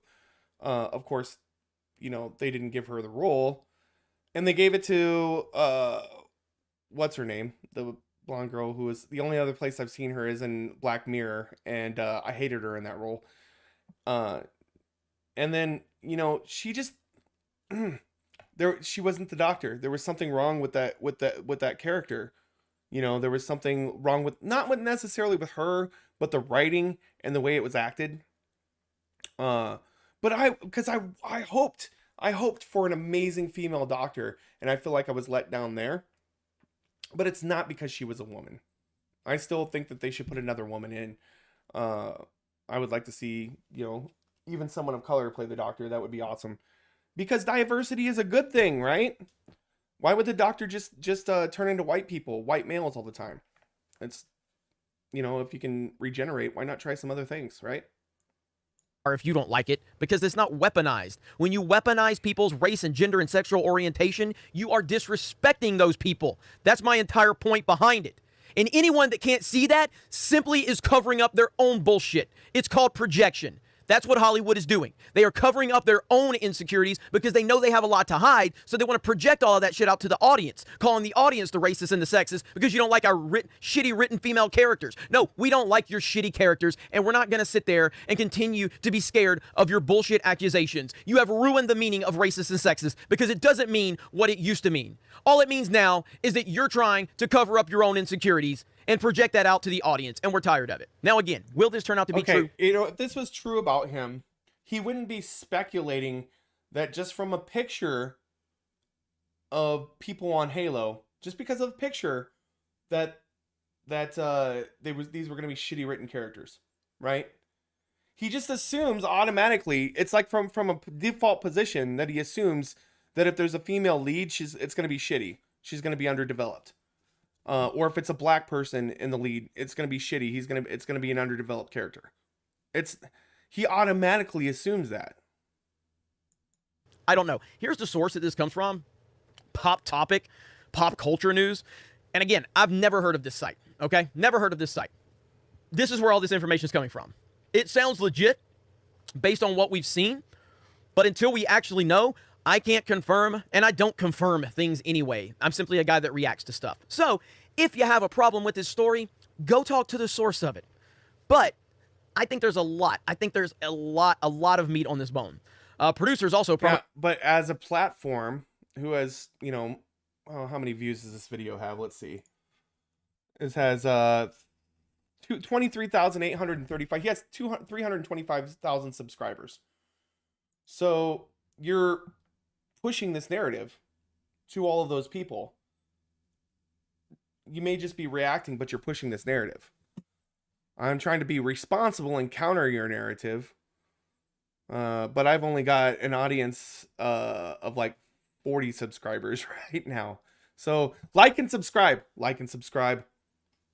and comment and donate, all of that good stuff. Do it.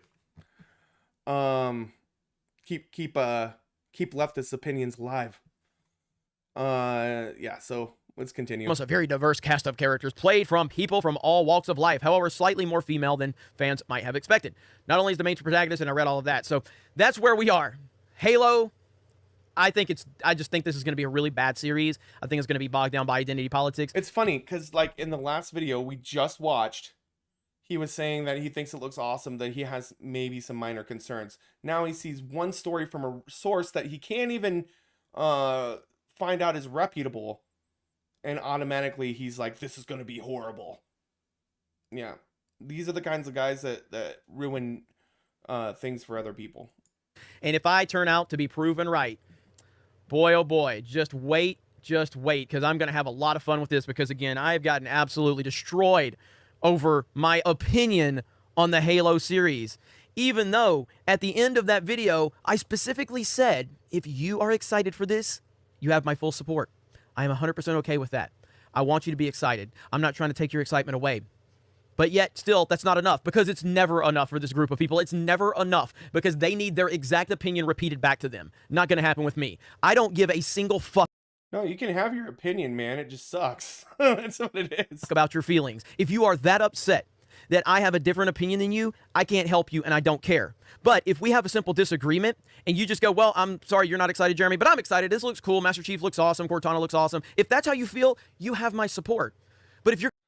I bet you he says, let's go, Brandon, at the end of the video. No, probably not, but it looks like the type of person that would say You're going that. to cry because I don't have the opinion you have? That's your problem, not mine. And I am not here to apologize for anything, because that is ridiculous, and you are a pathetic loser in life.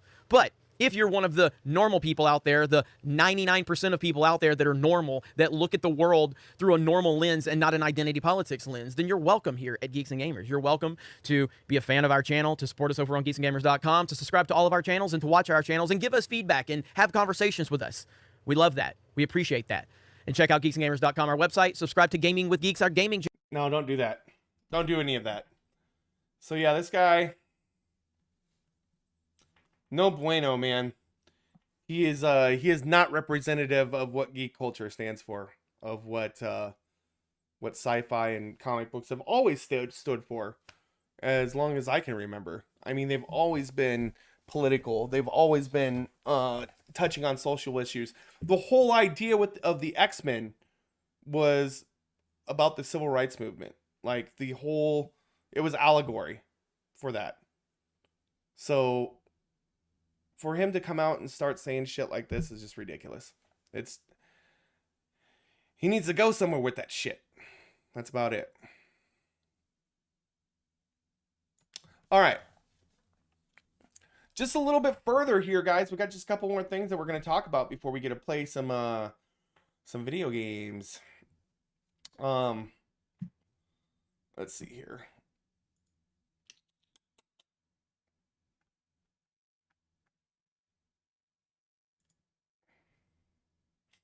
All right. We're going to go over a couple of articles here. I don't think we're going to read through both of these, but I do want to watch the story on one and read the other one. And we'll start the segment now. So, as many of you may know, there has been quite a bit of people quitting in droves from their jobs. I do believe it was November of 2021 was a record number for people leaving their employment to seek other opportunities. I like this. I think it's a great thing. I think that it's showing that the proletariat, the working class, have more power than they thought they had previously had. And I think it's showing people that there is power there that they can utilize, right? So I think that's kind of where this is going. As far as from my opinion, from what I see, people got a taste of a little bit of well, first of all, they're fed up with working conditions. They're fed up with the hours that they work. They're fed up with the lack of pay. They're fed up with inflation. They're fed up with all of that. And then on top of that, we had assistance through COVID where a lot of people, including myself, who works in the entertainment industry, I was out of a job as a DJ. And I did that, primarily for my job for 10 years, for nearly a decade. And then COVID hit and it completely ruined me. So, but because of the stimulus and PPP loan that I was able to get, it made it so that I could realize that I had time and a little bit of wiggle room to try to move into other areas. And that's when I formulated the idea for this channel, actually. Was I finally got the freedom to think about what I really wanted to do. And this is part of it. So I think that's kind of happening all over. But we're going to look into these couple articles here and see what we can find out about this. About the Great Resignation. You're not alone. All right, we'll start the video. A job, maybe you just quit or thinking about making a job change. And guess what? You're not alone. The Labor Department says 4.5 million people quit their job in November, and the majority of them, women. Yeah, and new this morning, Heather. 4.5 million people. That's a lot of people, man. Abraham digs into why so many people are quitting and what to consider. In the beginning of the pandemic, we were talking millions of job losses due to workforce shutdowns. Now, people are making the choice to leave their jobs, and we could see more of it in 2022. It was time, it was time for me and time for so many people to say, I'm not happy, and it's not acceptable. Yeah, see, I mean, people think that just because, we have it better than people did 100 years ago, that we shouldn't strive for more, which is absolute bullshit. They want to keep us on that level. They feel like, oh, well, we gave you guys internet and cable TV and stuff like that. So you should be satisfied, right? Even though that, there are food deserts still in the United States and people are struggling to make it paycheck to paycheck. And they're being worked hours that are relentless, and they're not making enough money to feed their children, so on and so forth. These are the kind of problems that we're having, and we deserve better. And I think that's kind of finally going into the consciousness of people in general in the United States. Mom of two young boys, Rachel Carlson, was part of the Great Resignation not once, but twice. The job really changed and I changed, and I had to recognize that and find my balance again. After the birth of her second baby, Carlson found herself having a more honest conversation during the pandemic about what she wanted and needed from work. It was honestly, going into the interview process was incredibly empowering because I knew what I wanted, and it wasn't the same 10 years ago. It wasn't the same 8 months. Yeah, that's kind of the thing is like, I don't know how many of you a lot of you have been in interviews. I don't know how many of you feel this way, but I used to feel fucking terrified in interviews. Like, oh my God, my whole life is fucking resting on this one moment right here, right?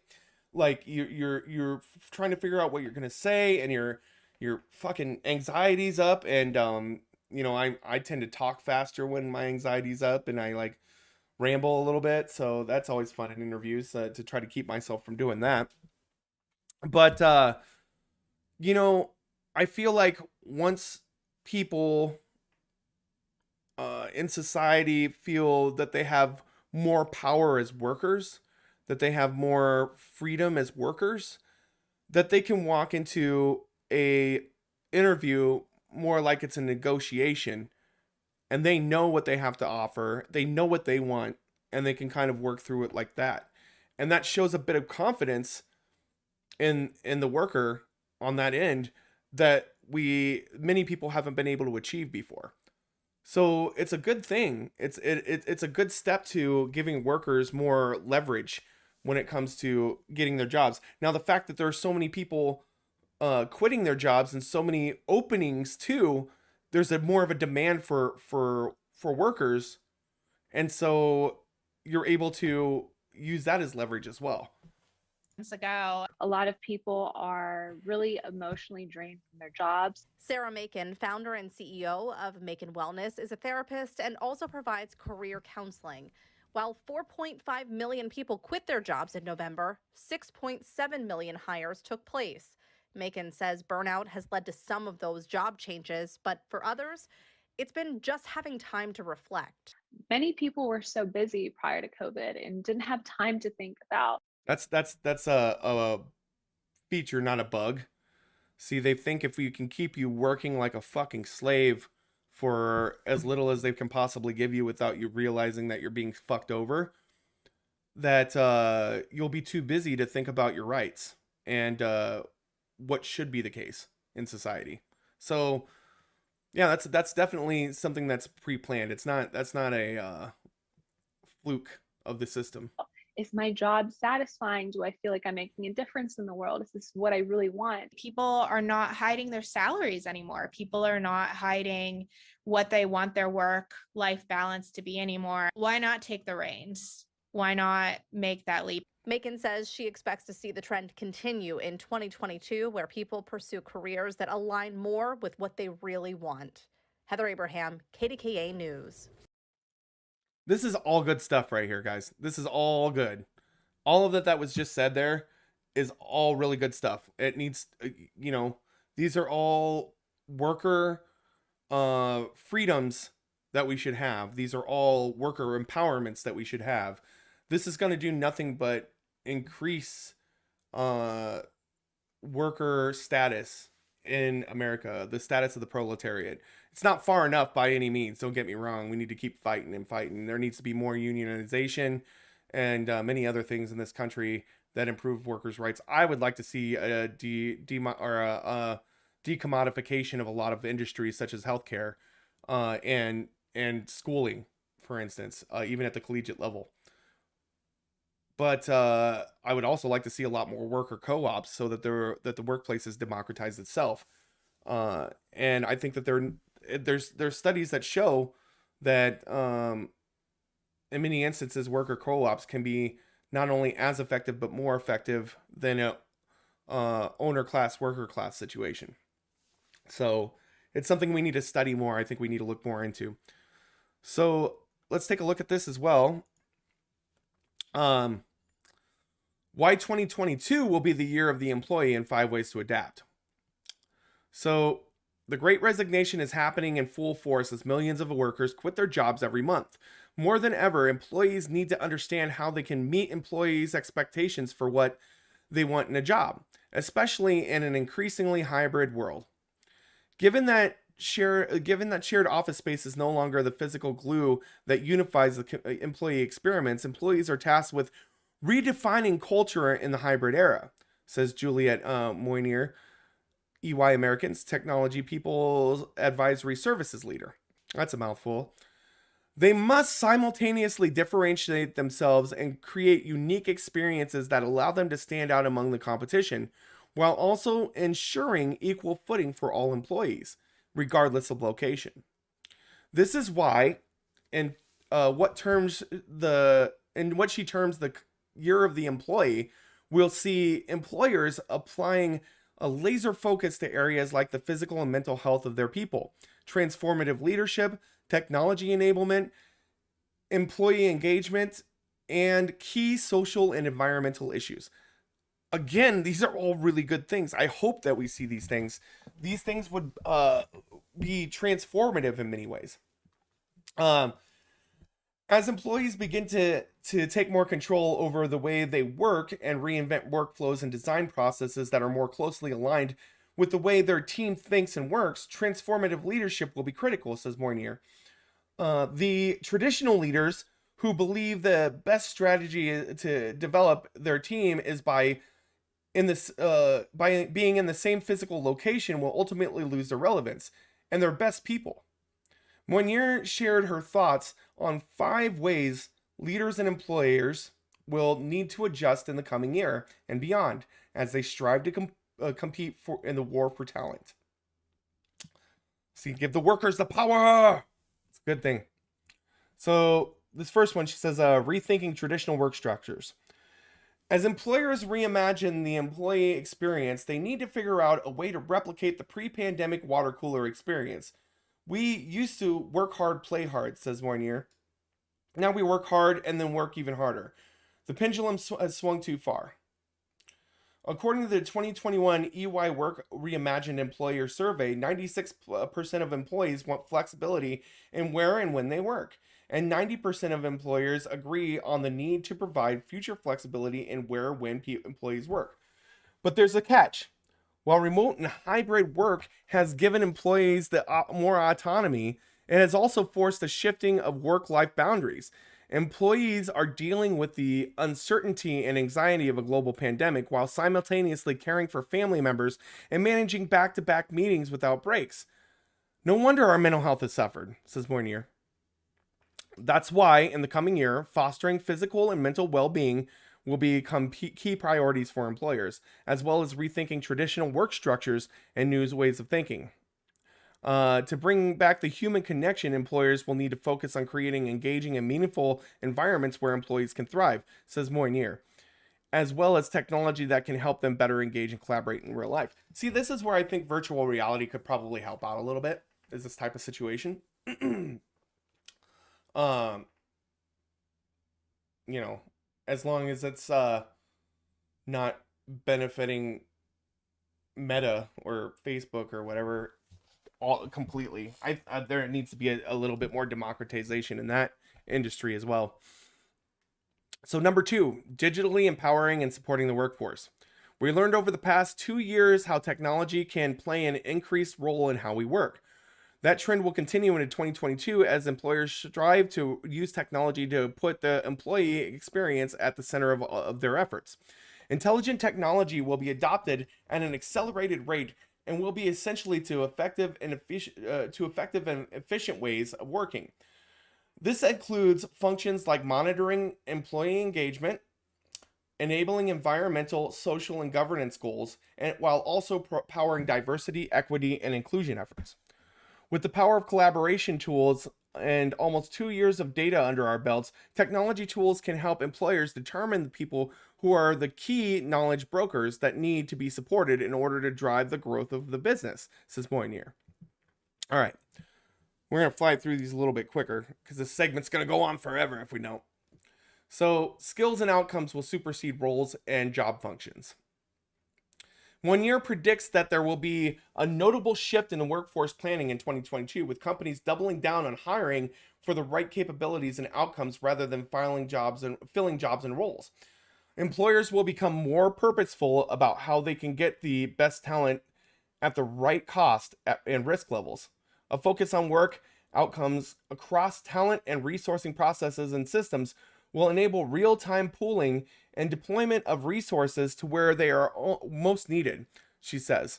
New levels of remote and dispersed working will accelerate liquidity potential because talent can now be sourced and leveraged from anywhere for shorter periods with fewer transaction costs, orchestrated in real time by digital tools. Yeah, so the cool thing about like work from home and the moving towards that sort of environment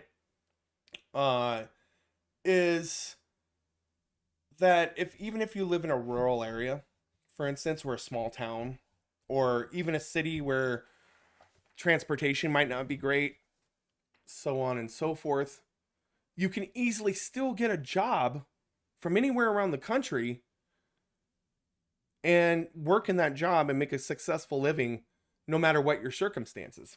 And most of these places even provide the technology to do so for those who may be in a position where they don't have the technology to properly do their job. You know, like a computer good internet connections, so on and so forth. So, number 4, rethinking leadership. If there was ever a time for stronger leadership, it is now, says Moynier. Leaders need to focus on the well-being of their people and be super connectors. With great resignation, it's critical for leaders to stay close to their employees and help their teams stay connected in a virtual world. Again, I think this doesn't go far enough.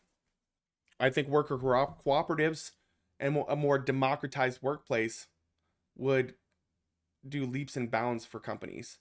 Not only for the progress of the company, but for the status of the worker and the prosperity of the worker, as well as the business. So these are definitely things that we need to look into. It's critical for leaders to prioritize 2 critical skills that can all be lost in our virtual world: empathy and being present. Empathy is a big one. Case in point, according to the 2021 EY Empathy in Business Survey, 89% of respondents agreed that empathy leads to better leadership and that it also creates more loyalty among employees. This is very true. You know, you're going to respect a boss more who respects you, right?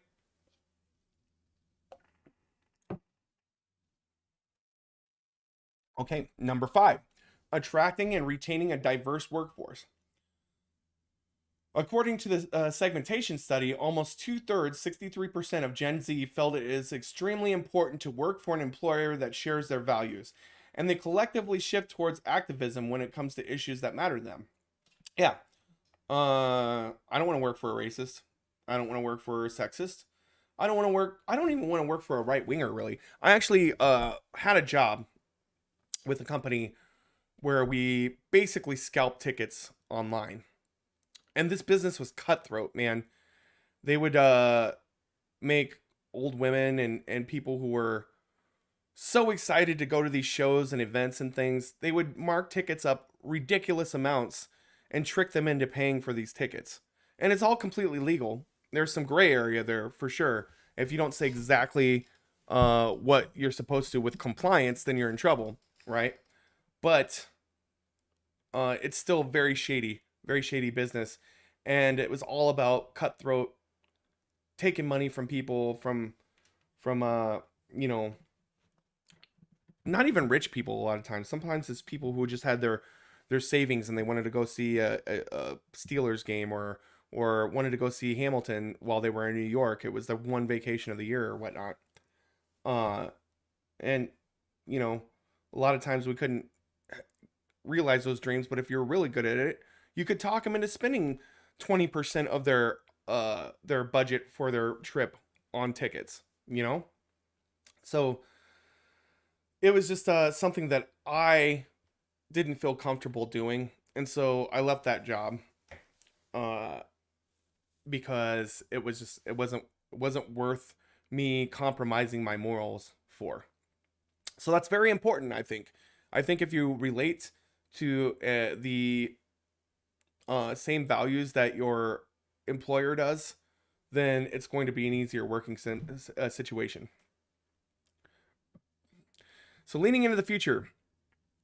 While many employers are viewing this time of great resignation as a challenge, Moynier believes it will ultimately create positive change in the long term by requiring employees to rethink their strategies around employee engagement, retention, recruiting, and understanding how they can improve the employee experience. Rather than simply displacing departing employees with new ones, employers will double down on retention for knowledge, consistency, increased morale, and lower costs. Those things are all very important. Again, it's a good step. Definitely a good step, but it's not far enough. I know we probably won't see it in my lifetime, but I would like to definitely see a more decommodified, democratized working environment for all working class people across the world, not just in our country. Oh, one can dream, Kenny.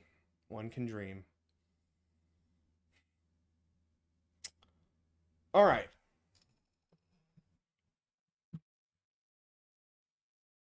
Got through that.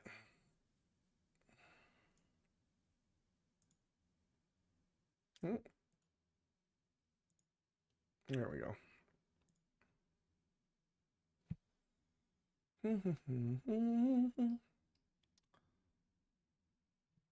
Oh, let's see.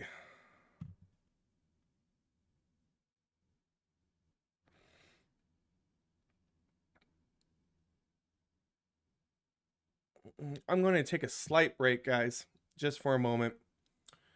We got a couple of other things that we want to cover. I might just go over one of them for now because I do want some time to play some games. Damn it. So we'll be right back. All right.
I'm back.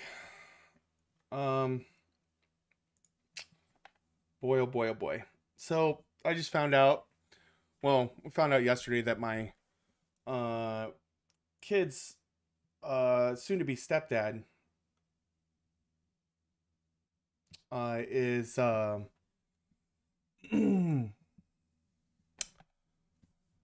it has passed away. His stepdad's not their stepdad, but their stepdad's grandfather has passed away. And yeah, so he's got to leave town. It looks like we'll have my kid over here for the next couple of days. I have him every other week anyways, but I'm going to have him for some extra time this week. So that's fun. So we might wrap up a little bit early tonight. I might just get into the video games now. What time is it? 9:20. Yeah, we'll go ahead and we're gonna save these other stories here. Well, we got done with that one. Done with that one. Done with that one.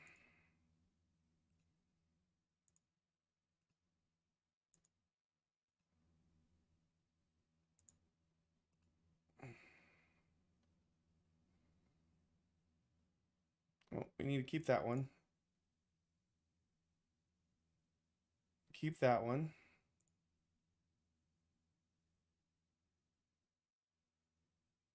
Oh, we got through that one. All right, so there are 3 stories we didn't get to, guys. All things that I can get to later.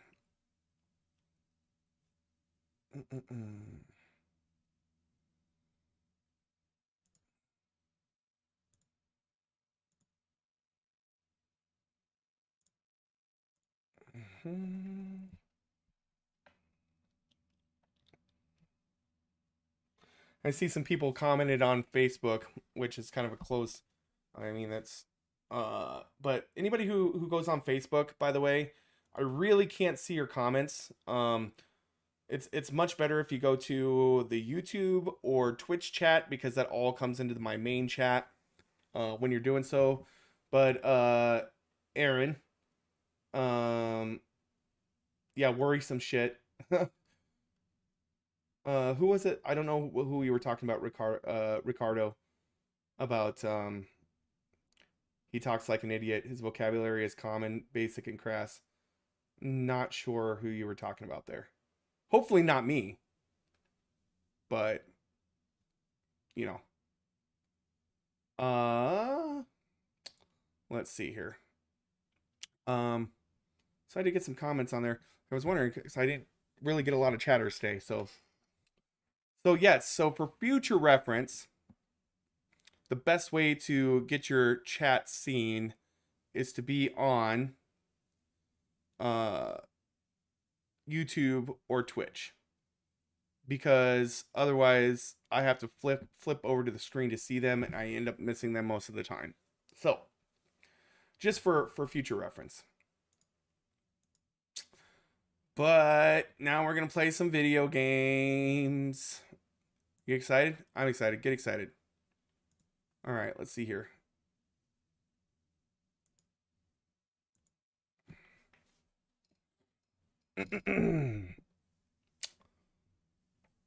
All right.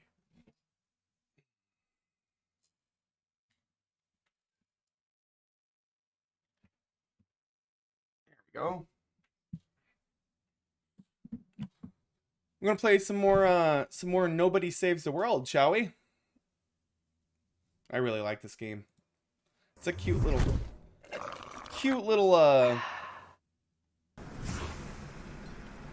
game here. Cute little role-playing game where I get to change forms. If you have seen any of my recent streams, this is what I've been playing lately. Let's get into it. Get her done.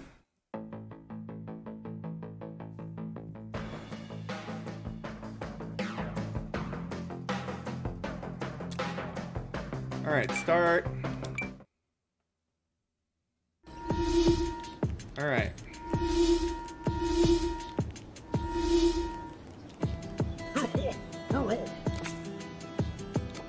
All right, yeah, I forgot. I got so let's take a look at some other things around here going on.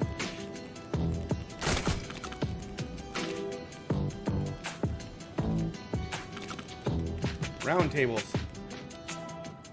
I would kick butt for Armanda any day. She's my idol. Science? Morality? Art? No, the gulf between man and rats is quite simple.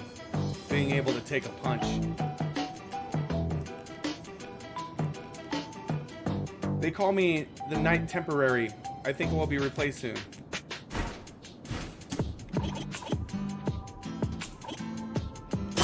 Yeah, we haven't used our archer a lot lately.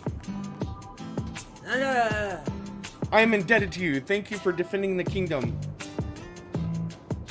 Last night I was awoken by a horrible storm. By morning, beasts had overtaken the castle. It's unlike anything I've ever seen, but I have heard the legends. A long time ago, there was a similar incident. A mysterious creature came down upon the land.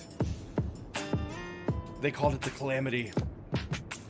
The heroes of yore banished it with the help of a magical jewel, the arcane gem. After the Calamity was defeated, the gem was split into 5 shards. If I know my history, one of the shards was hidden in the Witch Queen catacombs to the east, and another in the ancient robot to the west. Wow, this map's huge compared to what I thought it was. Cool. I shall ask the guards to lower the gates for you. But before you leave, I'd be honored for you to join our scrappy gang. We're the Knights Guild. What we lack in ability, we make up for in effort. You can go ahead and talk to the guild members here to get quests. Yeah. Your starting guild rank will be Squire. Many good fortune smile on you. Congratulations, you've earned the new rank, guild rank, Squire. Sweet.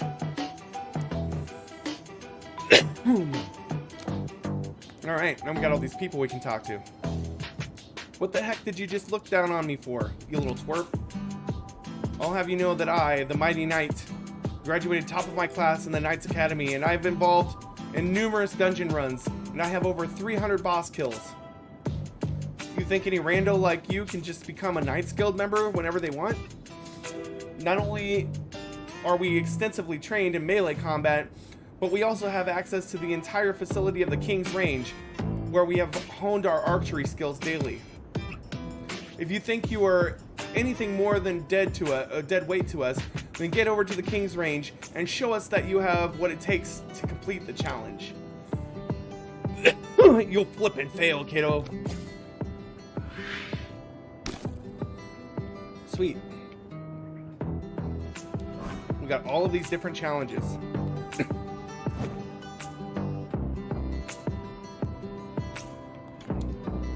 You look strong.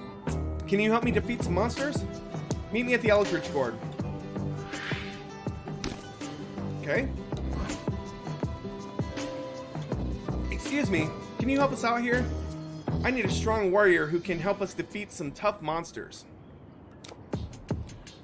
Will you head to the Moltopia dungeon? I'll be there waiting for you. Moltopia dungeon. Boom. 2 more. Science, morality, art. No, the gulf between man and rat is quite simple. Being able to take a punch. I am Ratsbane, the one-punch monk. I can now destroy any rat with a single blow. Bring me any rat you please. I will display my dominance over the lowly creature.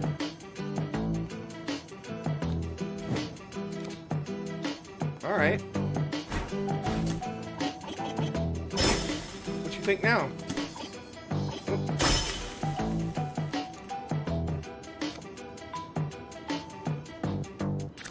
Bring it on.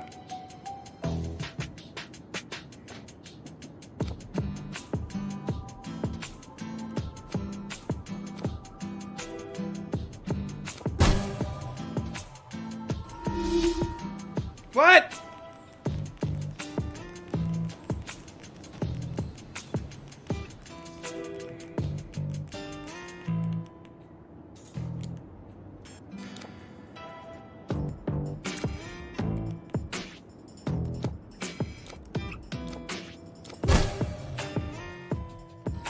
Okay, can't do anything with him yet. I gotta be a stronger rat for that, I guess.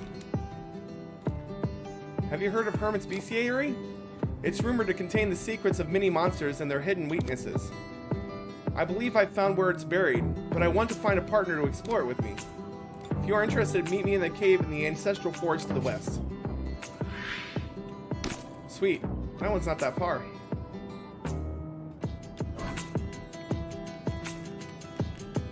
Alright, guys. Got a bunch of new stuff we can do.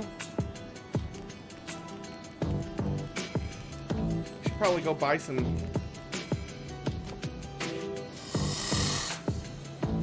Oh, let's see it. Star charges.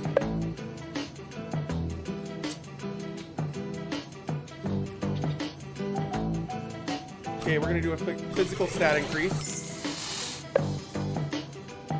Physical defense increase.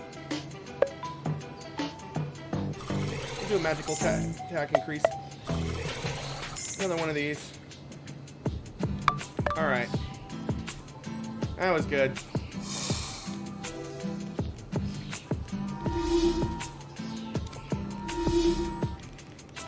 Now what?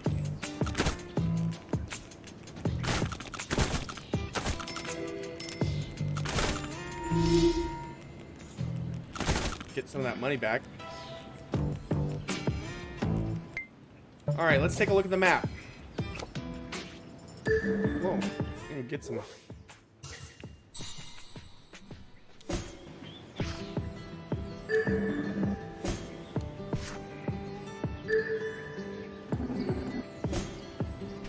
Lots of stuff.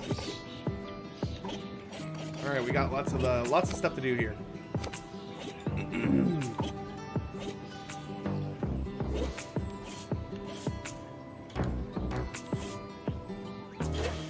We're gonna be a ranger for a while.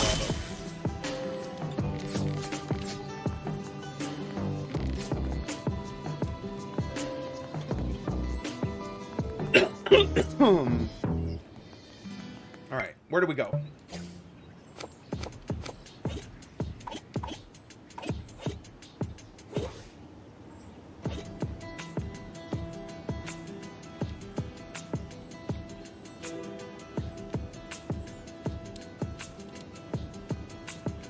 Okay. Let's cross the water over here.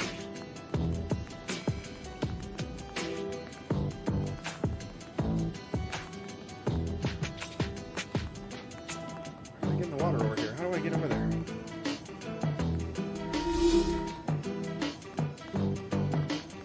There we go. Alright. We're gonna turtle it up real quick. No, not horse. Turtle. There we go. Alright.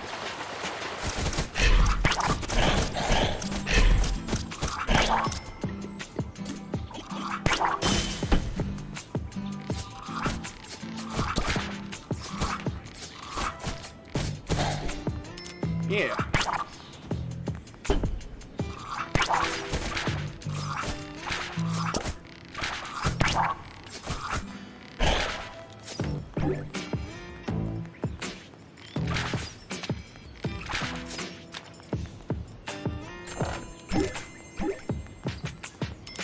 And now we're cooking with gas. All right.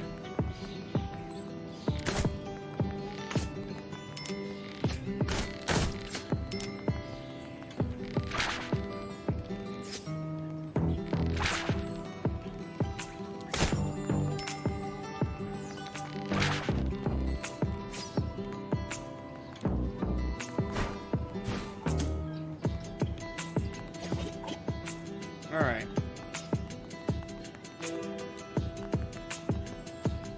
Let's see, what else can we do here? Oh, let's kill these guys.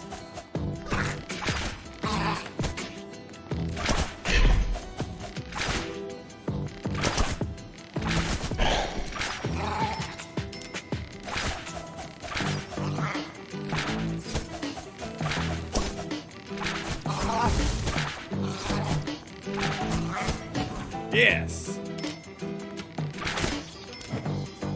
All right, we gotta level up. Leveling up. All right, so I should be able to do. I got charge arrow.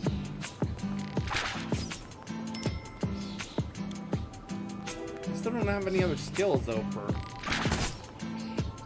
what are the? Let's see here. Poison tip, charge arrow. Okay.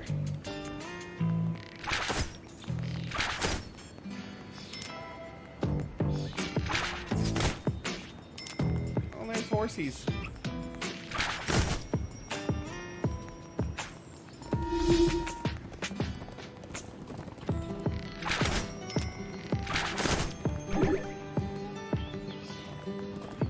Alright, so where do we need to go now? I think, oh, we gotta go rat form to get over here.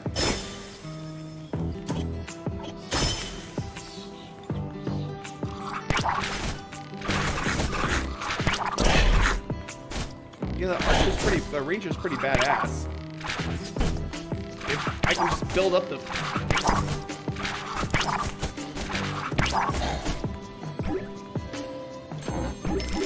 Just build it up a little bit. What's this? It's like a nest of some sort. Oh shit!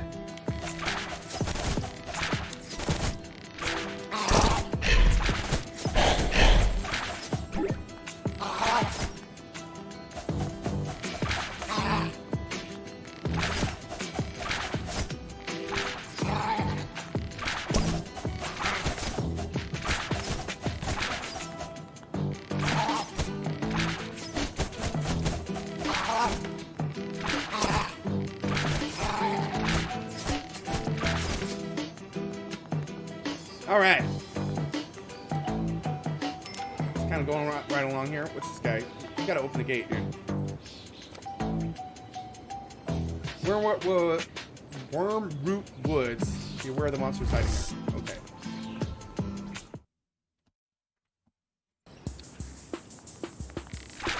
Got a new area, guys.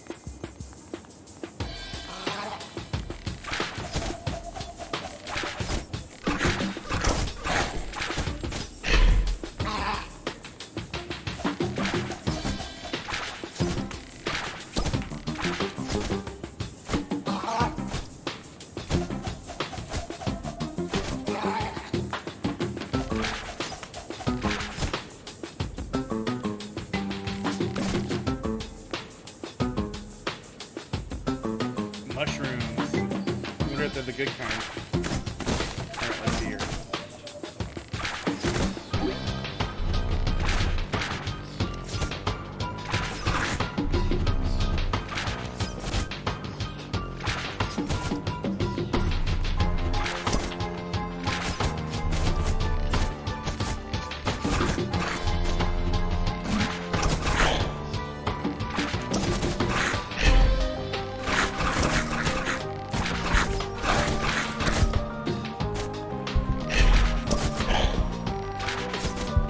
Enemies are starting to suck. I need some life real quick.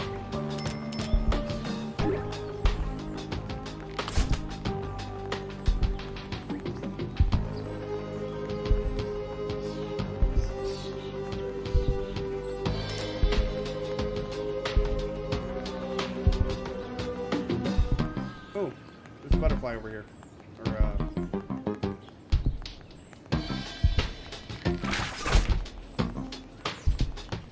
Shit.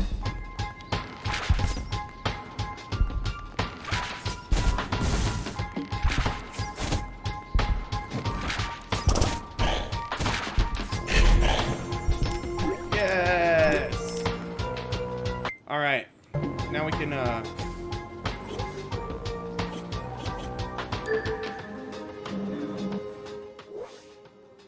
level D. And we unlock Arrow Flurry. Alright. So let's check out Arrow Flurry here. It's going to be the X button. Alright. I bet you we can kick more ass now.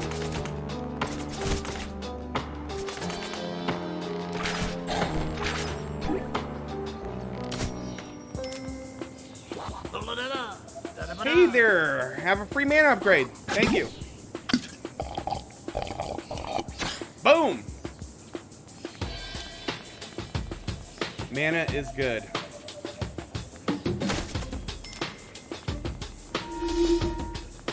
Oh shit.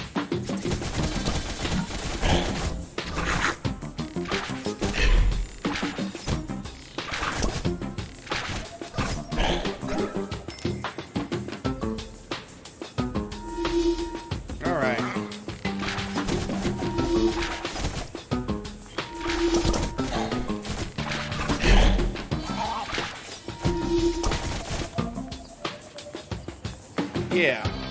Right. Shit.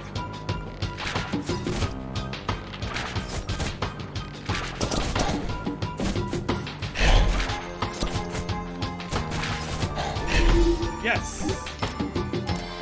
Kicking ass now.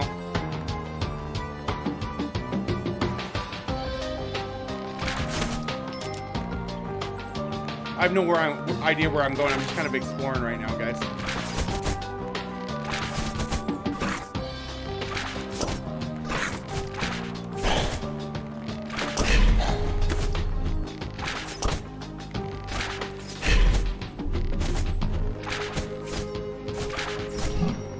Yes. All right. Hold on. Got to check on something.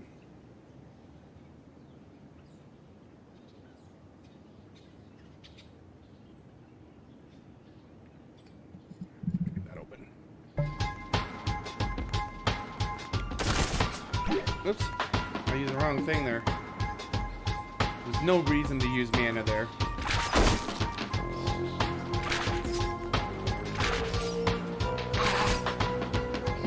Alright, come on, you bastards. Wow, wow, wow. Wow, wow, wow. Wow, wow, wow.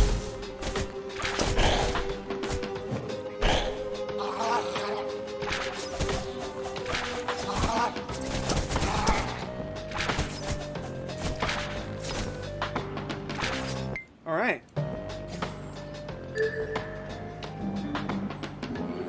My poison tipped went up. Oh, I just went up a level. It's good stuff.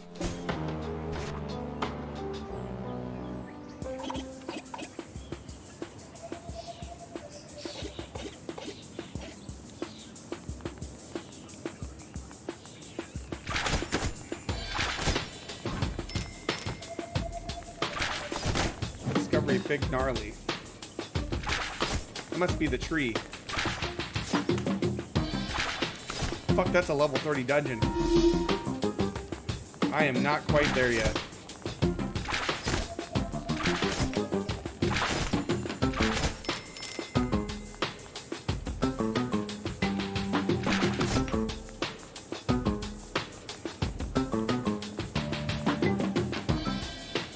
Alright, let's see if there's anything close. Like a dungeon or something. Ah, that way.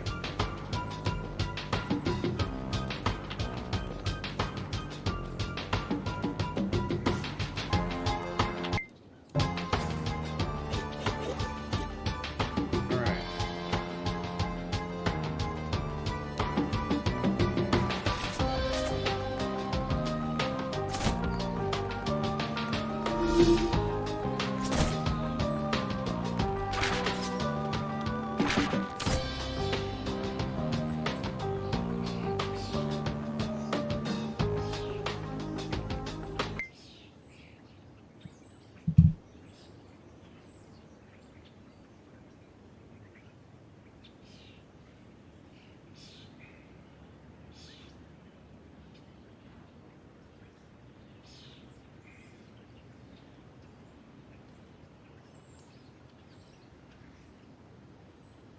Sorry, I was checking on some stuff, guys.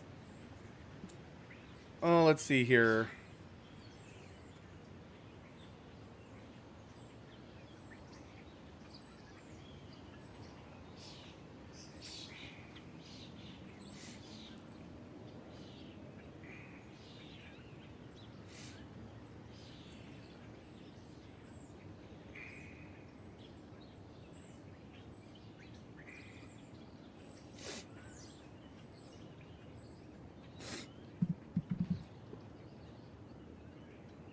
All right.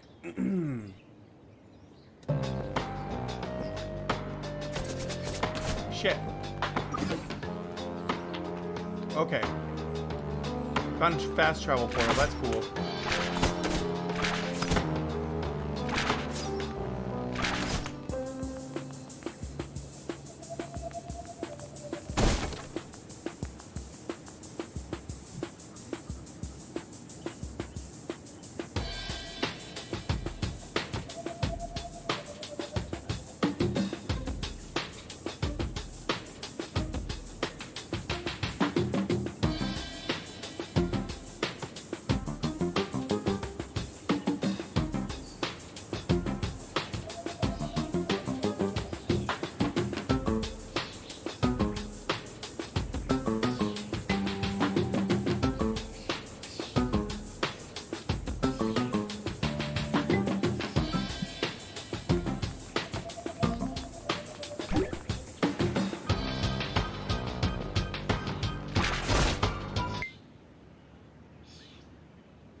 All right. What the fuck? I can't even go. What's this guy have to say? Another challenge for the Mighty Knights? All right. We can let you use the range. You think you've got what it takes to complete the Ranger challenge? Yes.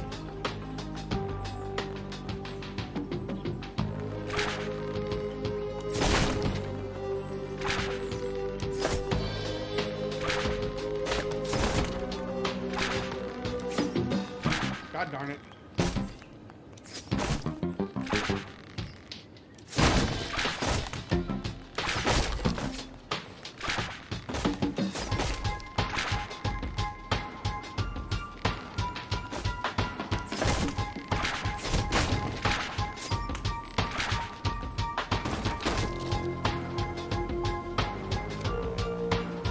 All right, let's try this again.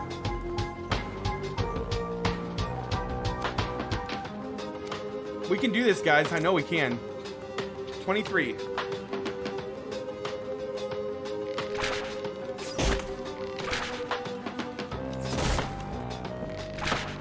Or. God damn it.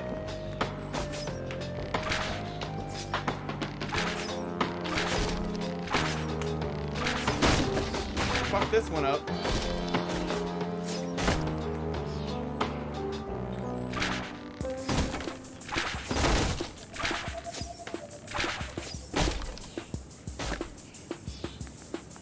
Yep, not good enough. Let's try this again.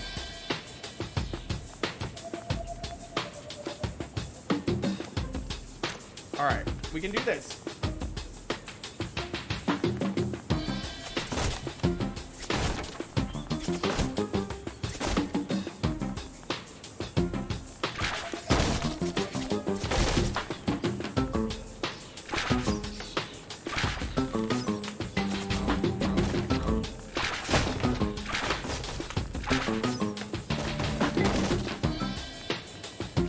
I think I know what I have to do now.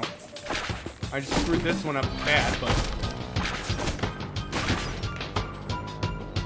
I can do this.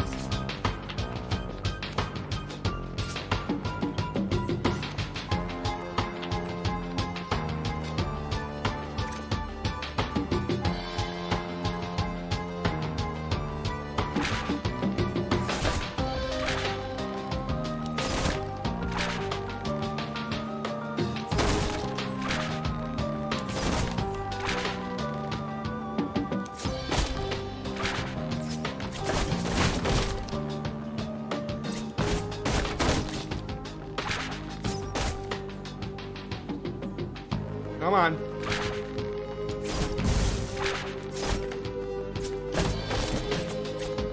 I did it.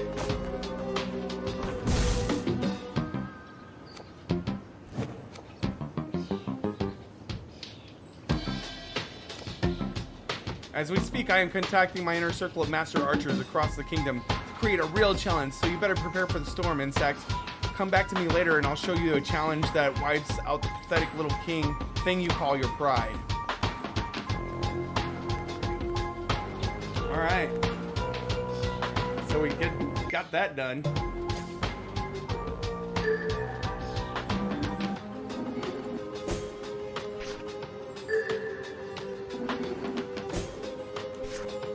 There we go.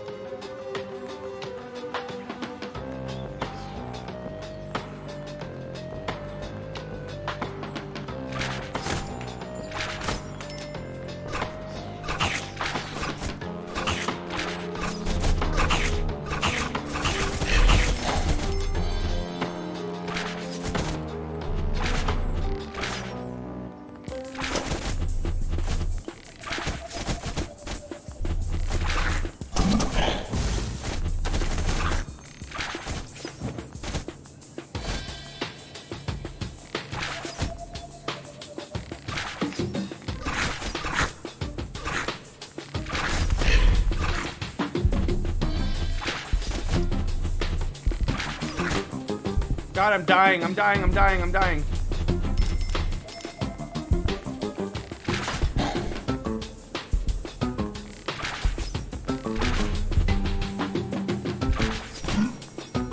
All right.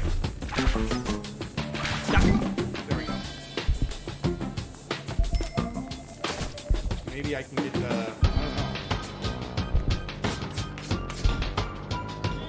don't know. I need some life. Oh, there we go. Oh, thank you. Alright. Oh, look, another... mana upgrade.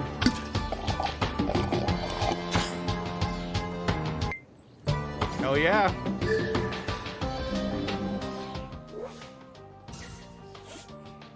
Fuck yeah! Got a new form! I can be a slug now.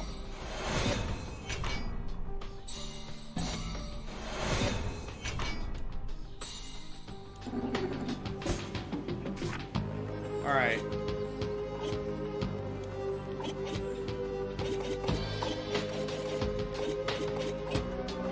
Alright, we need to slug it up, right? So am I on a D level with her? Is that right? C level? Okay, so let's slug it up.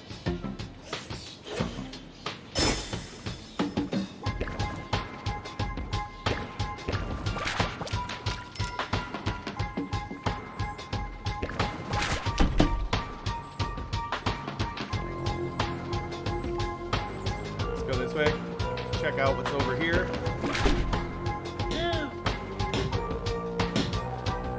The fuck? It's a hammer. Think, damn, think. What do you want?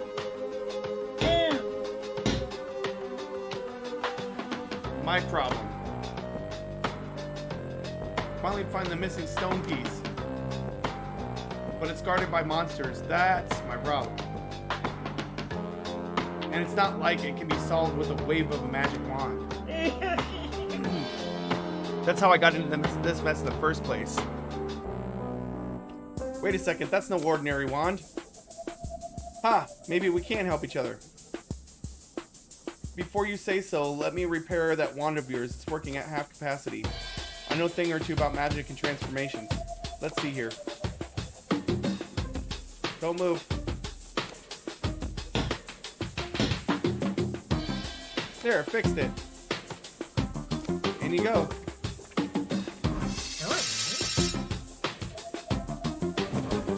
So you know all of the forms that you can transform into?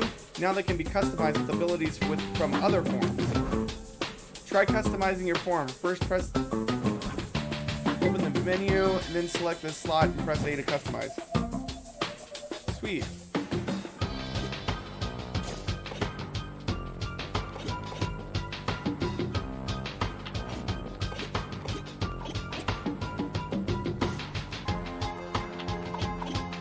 Quick charge, poison tips, so 4 extra mana.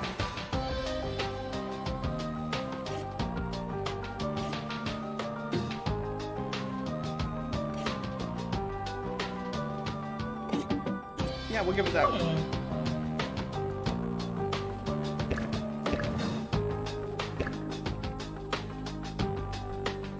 That it has sharp and dark abilities. Remember... Okay.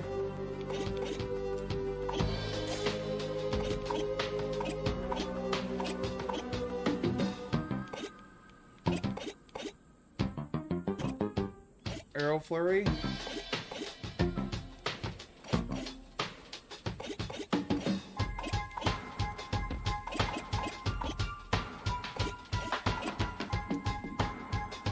Those are locked still.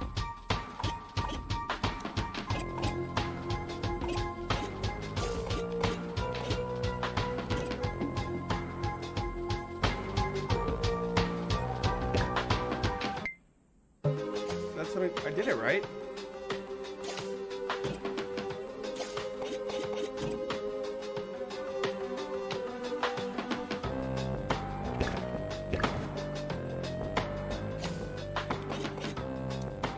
I did that right. So I have sharp and dark abilities.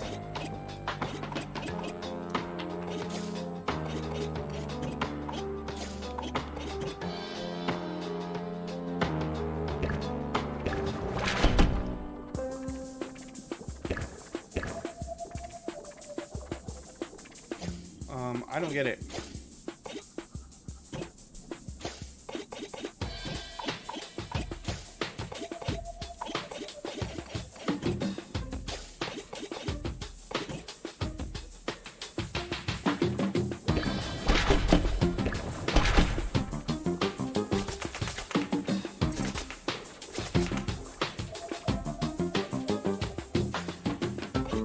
I'm not getting what I'm supposed to do here. I think it's either fucked up or maybe if I switch to a different form. Alright.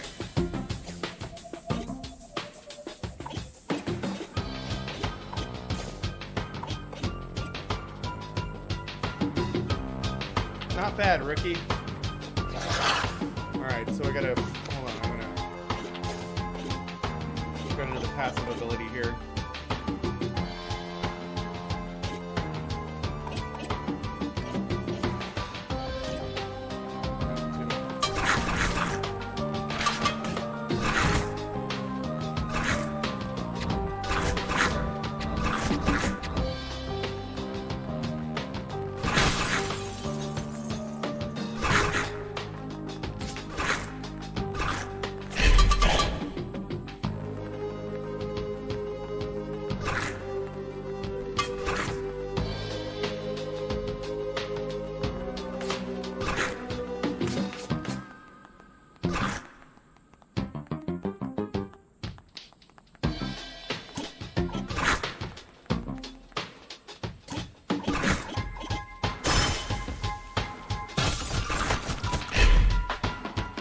There.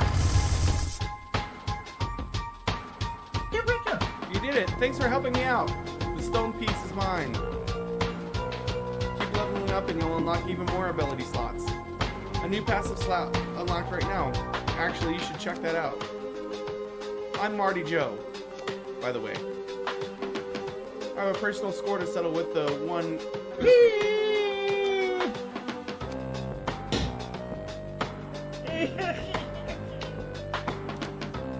Missing piece at all. I'm looking for one with a wedge shape, like a triangle with symbols carved on it. This is just a rock.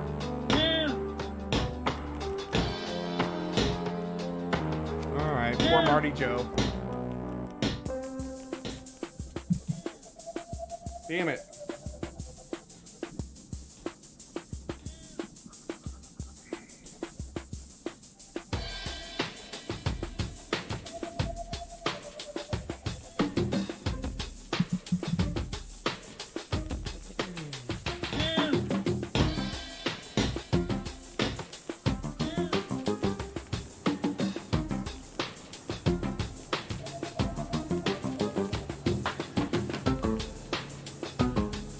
Alright, guys.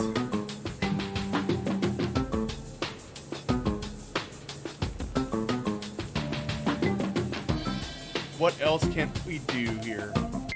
I need to find...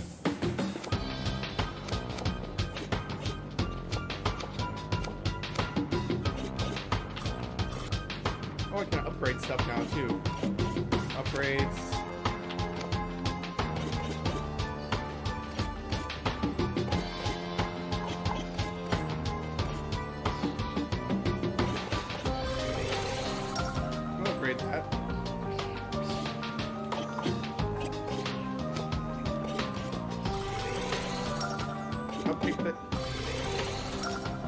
Help the horse out a little bit there.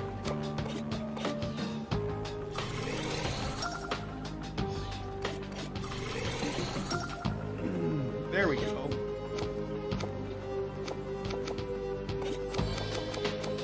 Alright, and then mouse bite. We'll upgrade that too. Alright, we're good.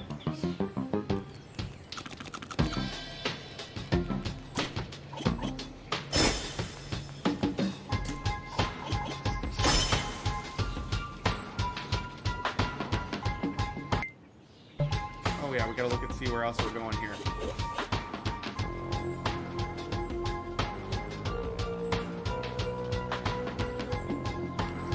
I'm gonna go back this way. I'm gonna use horse because he goes a lot faster than Slug does.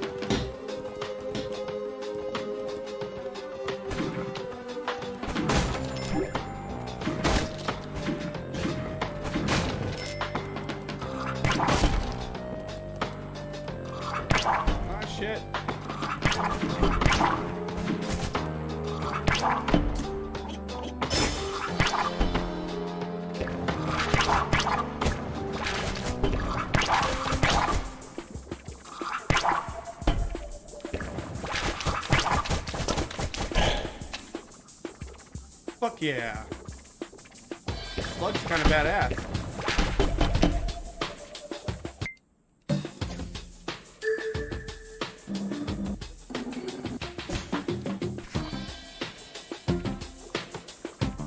Alright, Slug.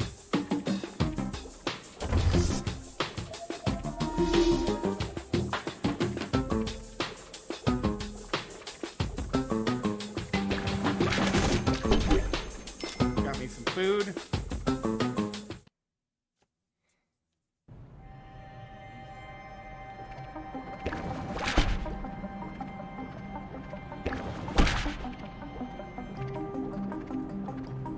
It's a kitty.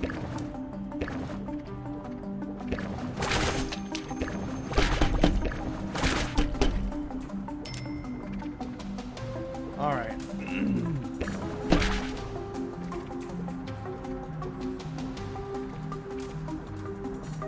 It's blocked off over here.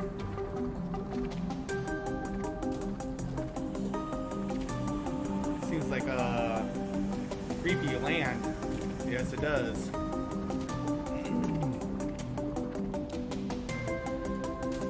Kids, don't touch that. Take it out of your mouth. It's toxic demonic mass from some other dimension, not candy. But it tastes like candy. I feel woozy. If you stick your face in it, it leaves an imprint for a bit. Kids, don't touch that. Take it out of your mouth.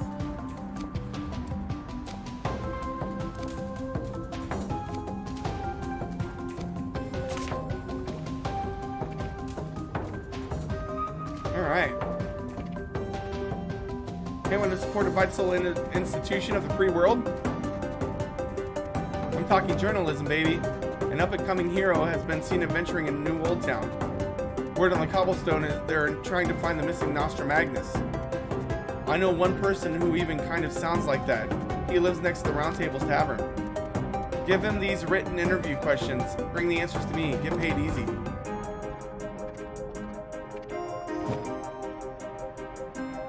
This is a travesty. Our sacred catacombs, the resting place for our witch founders, corrupted by fungal presence.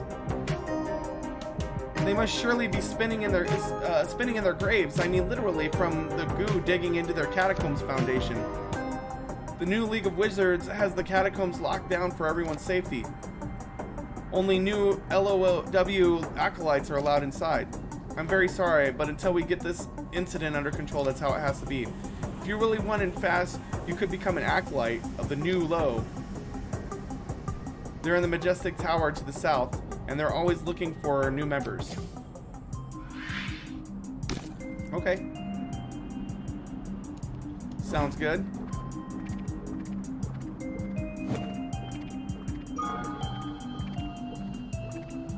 Fuck. What, of course? What? Of course I'm a humanoid human. I swear on my four-chambered heart I can prove it.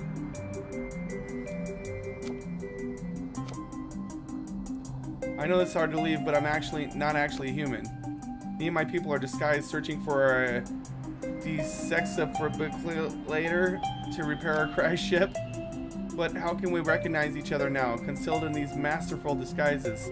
Curse our splendid technology. My anguish gland is full. I may never find my friends again. Please, if you see someone you are absolutely sure is not an Earthling, tell them to meet me at our ship. Okay.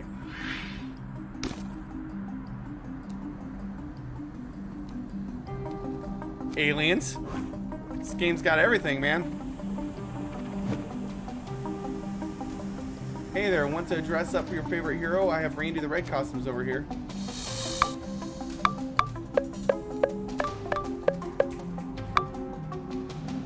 What do we got? What do we got? We do some tokens. Infinite quest. Get health. Once purchased, this quest is forever yours forever. Completed it over and over again for endless XP. Always want to grab those.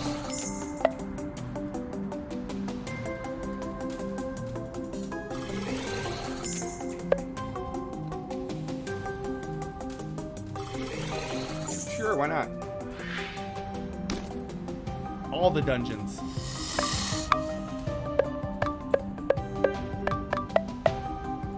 Alright.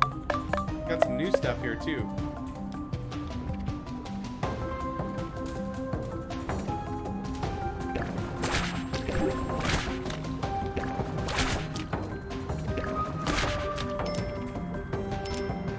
There's a dead fucking slug there. My name is Goobert, the new League of Wizards. By League leader, Alistair's decree, the rights to adventure in these lands are reserved for League members only. Oh, Guana. Guild work has really lost its sauce without you, love. Okay.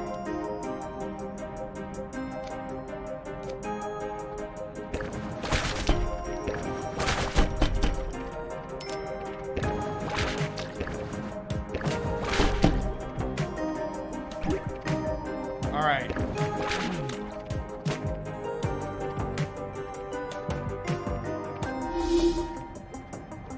It's a graveyard.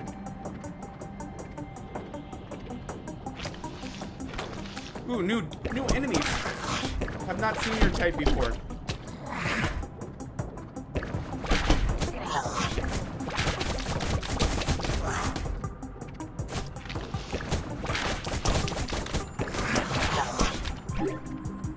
These guys are vulnerable to stomp.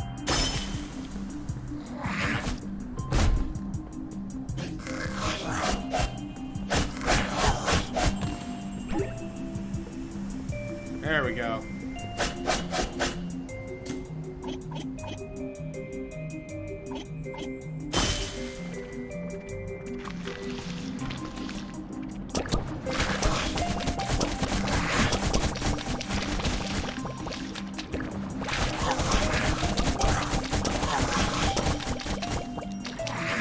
That's pretty cool.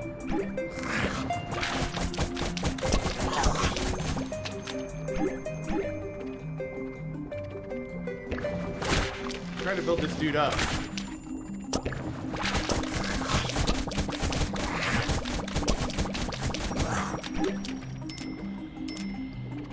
Not too bad.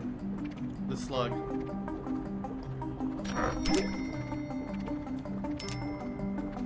Hello.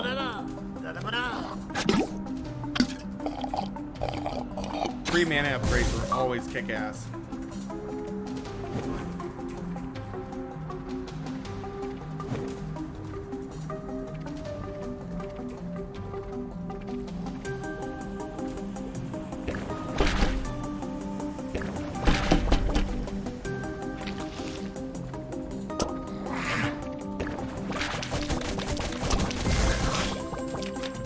Yes.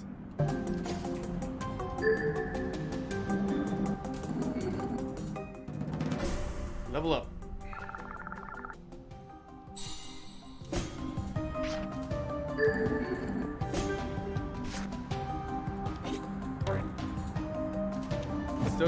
Still gotta kill some stuff. Sluglicious. I think I killed everything over here though. The music in this game slaps, I'm telling you.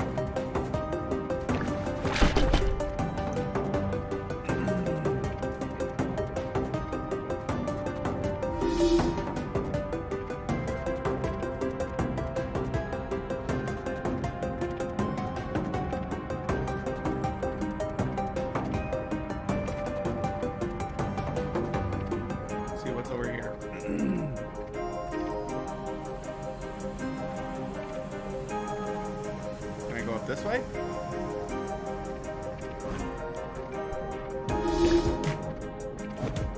I don't think I have that many.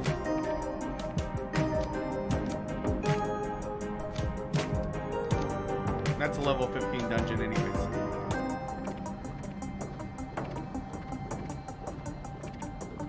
He's just spraying his disgusting goo all over the place. It's fucking great.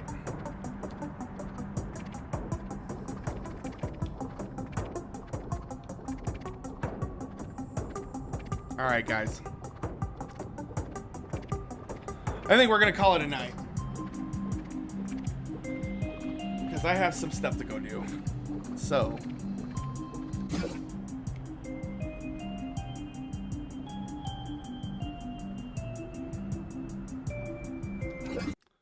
Fast travel there.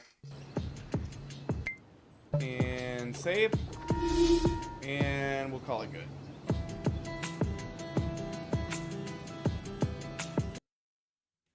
All right. Hey guys, thanks for joining me. Oops. I just cut myself off real quick there. Thanks for joining me. Always a pleasure. It's been fun. It's been real fun. Stay tuned. On Monday, I will be streaming again. I'll be putting out some more videos here shortly. I've got one coming out tomorrow and a couple others sooner than later. So I try to do one video a week on YouTube. So check it out. Like, subscribe, donate if you can. There's donate links on both of my pages. So you can do that. And otherwise, have a good night, everybody. Enjoy your Friday. We'll see you next time.